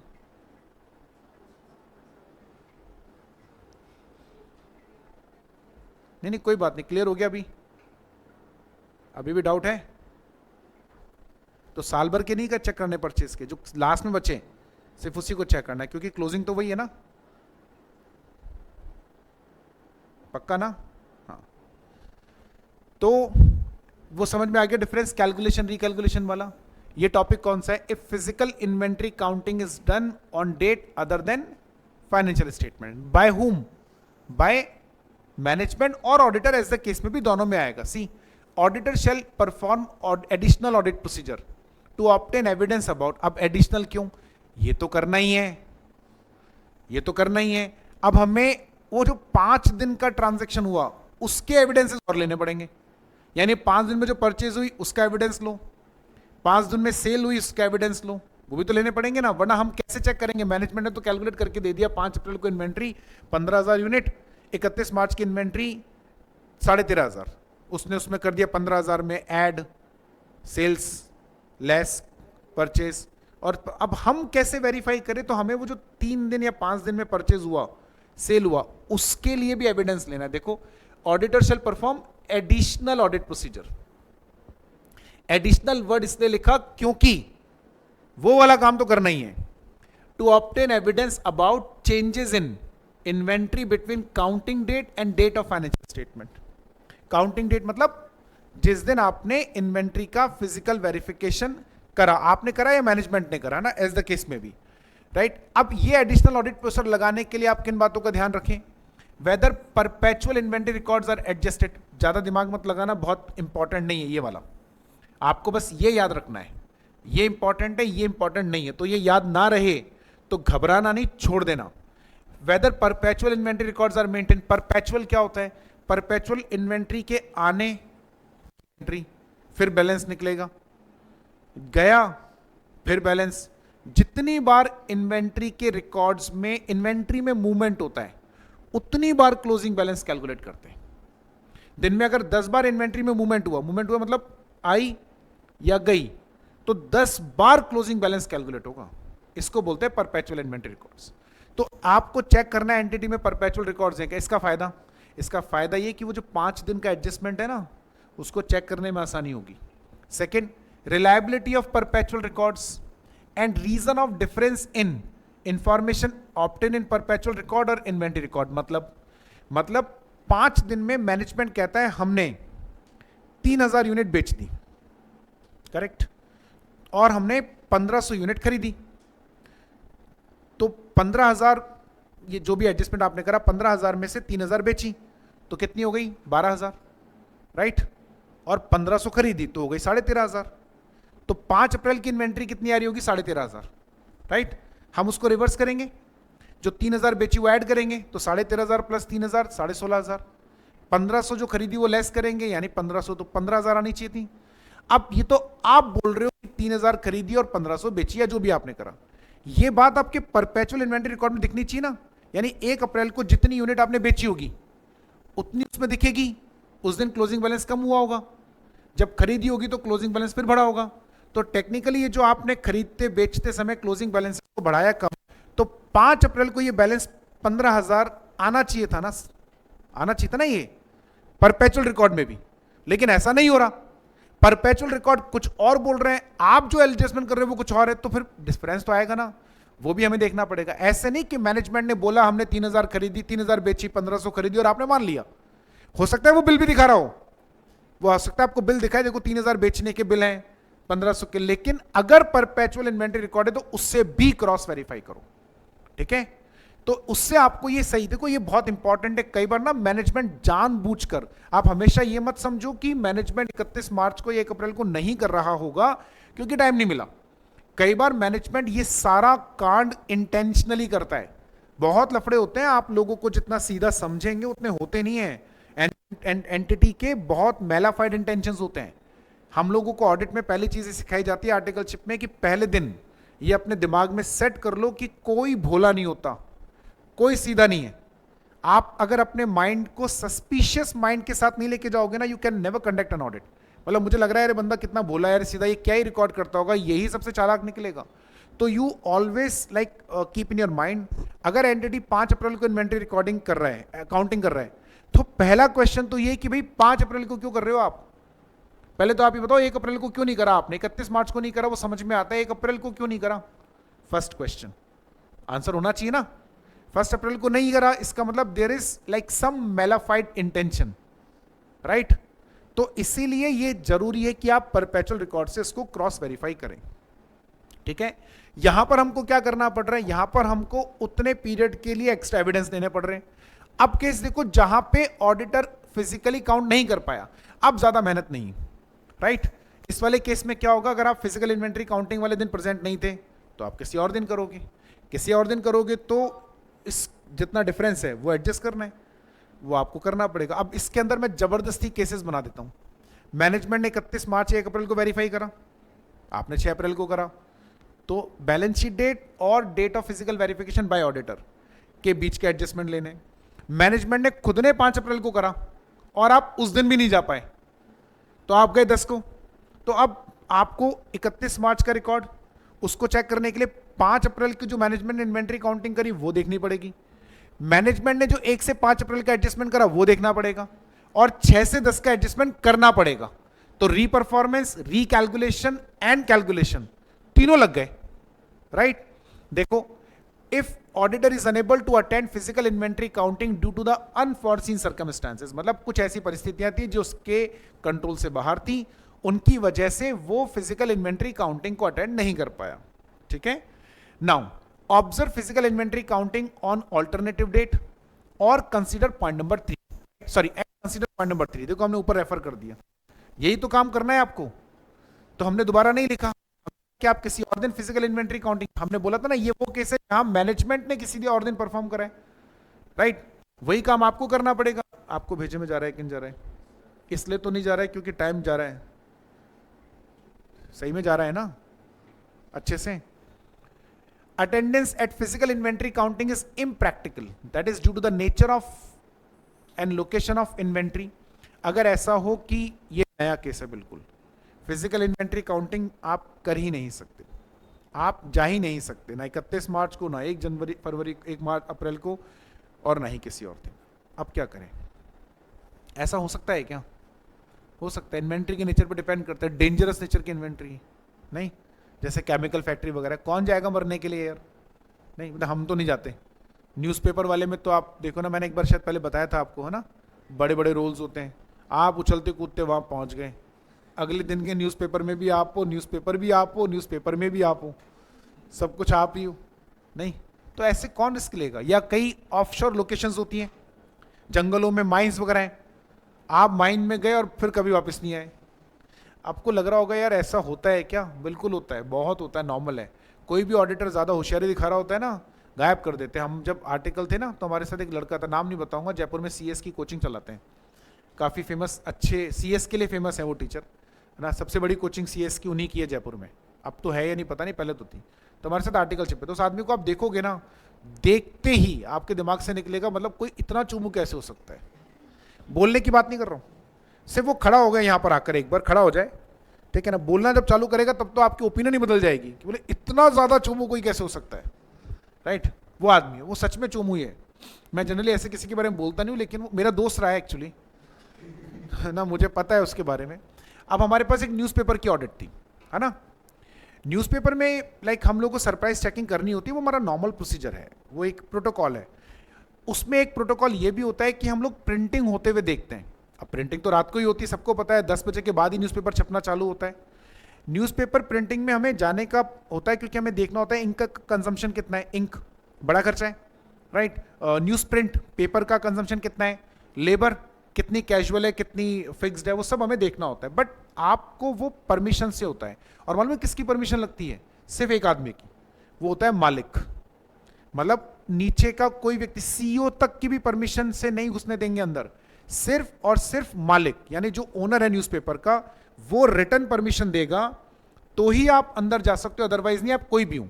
रीजन होता है उसके, देखो न्यूज़पेपर में क्या होता है, न्यूज़ होती है और कॉम्पिटिटर्स होते हैं, न्यूज़ लीक हो गई, इतना ही टाइम लगता है। आजकल तो डिजिटल, पहले तो फिर भी टाइम लगा करता था कि न्यूज़ आएगी उसको एडजस्ट करना, आजकल तो डिजिटल होता है, वहां से न्यूज़ आई और अपने न्यूज़पेपर में, अब हर न्यूज़पेपर की एक हेडलाइन होती है जो उसके लिए सबसे इंपॉर्टेंट है ना, जिसके ऊपर वो चलते हैं, और या फिर कोई ऐसी न्यूज़ जो कि औरों के पास अवेलेबल नहीं है, तो स्पेसिफिक इंस्ट्रक्शंस होते हैं न्यूज़पेपर छापने वालों को कि 10 बजे के बाद किसी को भी अंदर नहीं घुसने देना। चाहे उस समय तो सीएम भी आ जाए ना, न्यूज़पेपर वाले से तो वैसे कोई पंगा नहीं लेता, सीएम भी आ जाए ना तो वो भी अंदर नहीं जा सकता, वो सुबह ही आएगा। अब अगर आप अंदर जा रहे हो तो फिर ऑथराइजेशन सिर्फ एक का, बंदा 10 बजे रात को पहुंच गया फिजिकल वेरिफिकेशन करने, आर्टिकल है, किसी ने नहीं बोला उसको, हमारे प्रिंसिपल ने बोला नहीं, प्रिंसिपल बोलते तो प्रिंसिपल ऑथराइजेशन लेटर देते, किसी ने नहीं बोला, बंदा कह रहा है मैं सरप्राइज ऑडिट करूंगा। भाई वाह, उसको पता ही नहीं चल रहा, सरप्राइज तो मिलेगा। अब वो 10 बजे अंदर पहुंच गया, अब वो कह रहे हैं सर हम आपको अंदर नहीं आने दे सकते, वो कह रहा है आई एम द ऑडिटर। उनको बता रहा है वो लेबर है, लेबर को बता रहे हो आप ऑडिटर है, लेबर तुम्हारा ऑडिटर बना देगी अभी वो जग में डाल के पानी में घुमा के। ऑडिटर माना ही नहीं, अड़ रहे, उन्होंने उसको पकड़ लिया और अंदर बिठा लिया, लिटरली अंदर बिठा लिया, कुर्सी पे बांध दिया कि हिलेगा नहीं यहां से तू अब। फिर वो तो लेबर है, लेबर तो लेबर होती है, तू तड़ा के आगे, फिर तो किसी के बाप की नहीं सुने। वो लिटरली उसको बिठा लिया रात को 10 बजे, सुबह 4:30 बजे तक, जब न्यूज़पेपर बाहर निकलने लगे ना, 4:30 बजे छोड़ा उसको। अब ये बात कर रहा हूं मैं 2007 की, तब मोबाइल फोन्स बात लाइक वेरी अनकॉमन। जैसे तैसे उसको मोबाइल मिला, हमारे प्रिंसिपल को फोन करा, प्रिंसिपल बोलते 9 बजे बात करना, 9 बजे तक वहीं बैठा रहा, सुबह 9:30 बजे घर पहुंचा है। वो बांध के रखा था 4:30 बजे तक, तो बांध के रखा था, लिटरली ऐसे हाथ बांध के रखे थे। आप समझो कुछ जगह ऐसा होता है जहां पे ज्यादा होशियारी नहीं दिखानी होती है, और तुम बोल गए आई एम द ऑडिटर, मेरे को इन्वेंट्री का फिजिकल, बोले इसकी इन्वेंट्री बनाओ साले की, पहले तो उसको लो खोपचे में अंदर। ज्यादा नहीं करना, ऐसी जगह नहीं जाना। फिर क्या करें? फिर हमारे पास आता है ये वाला, यहां लगाना है ऑल्टरनेटिव ऑडिट प्रोसीजर। अभी ऑल्टरनेटिव क्या होता है इसको कल पढ़ेंगे।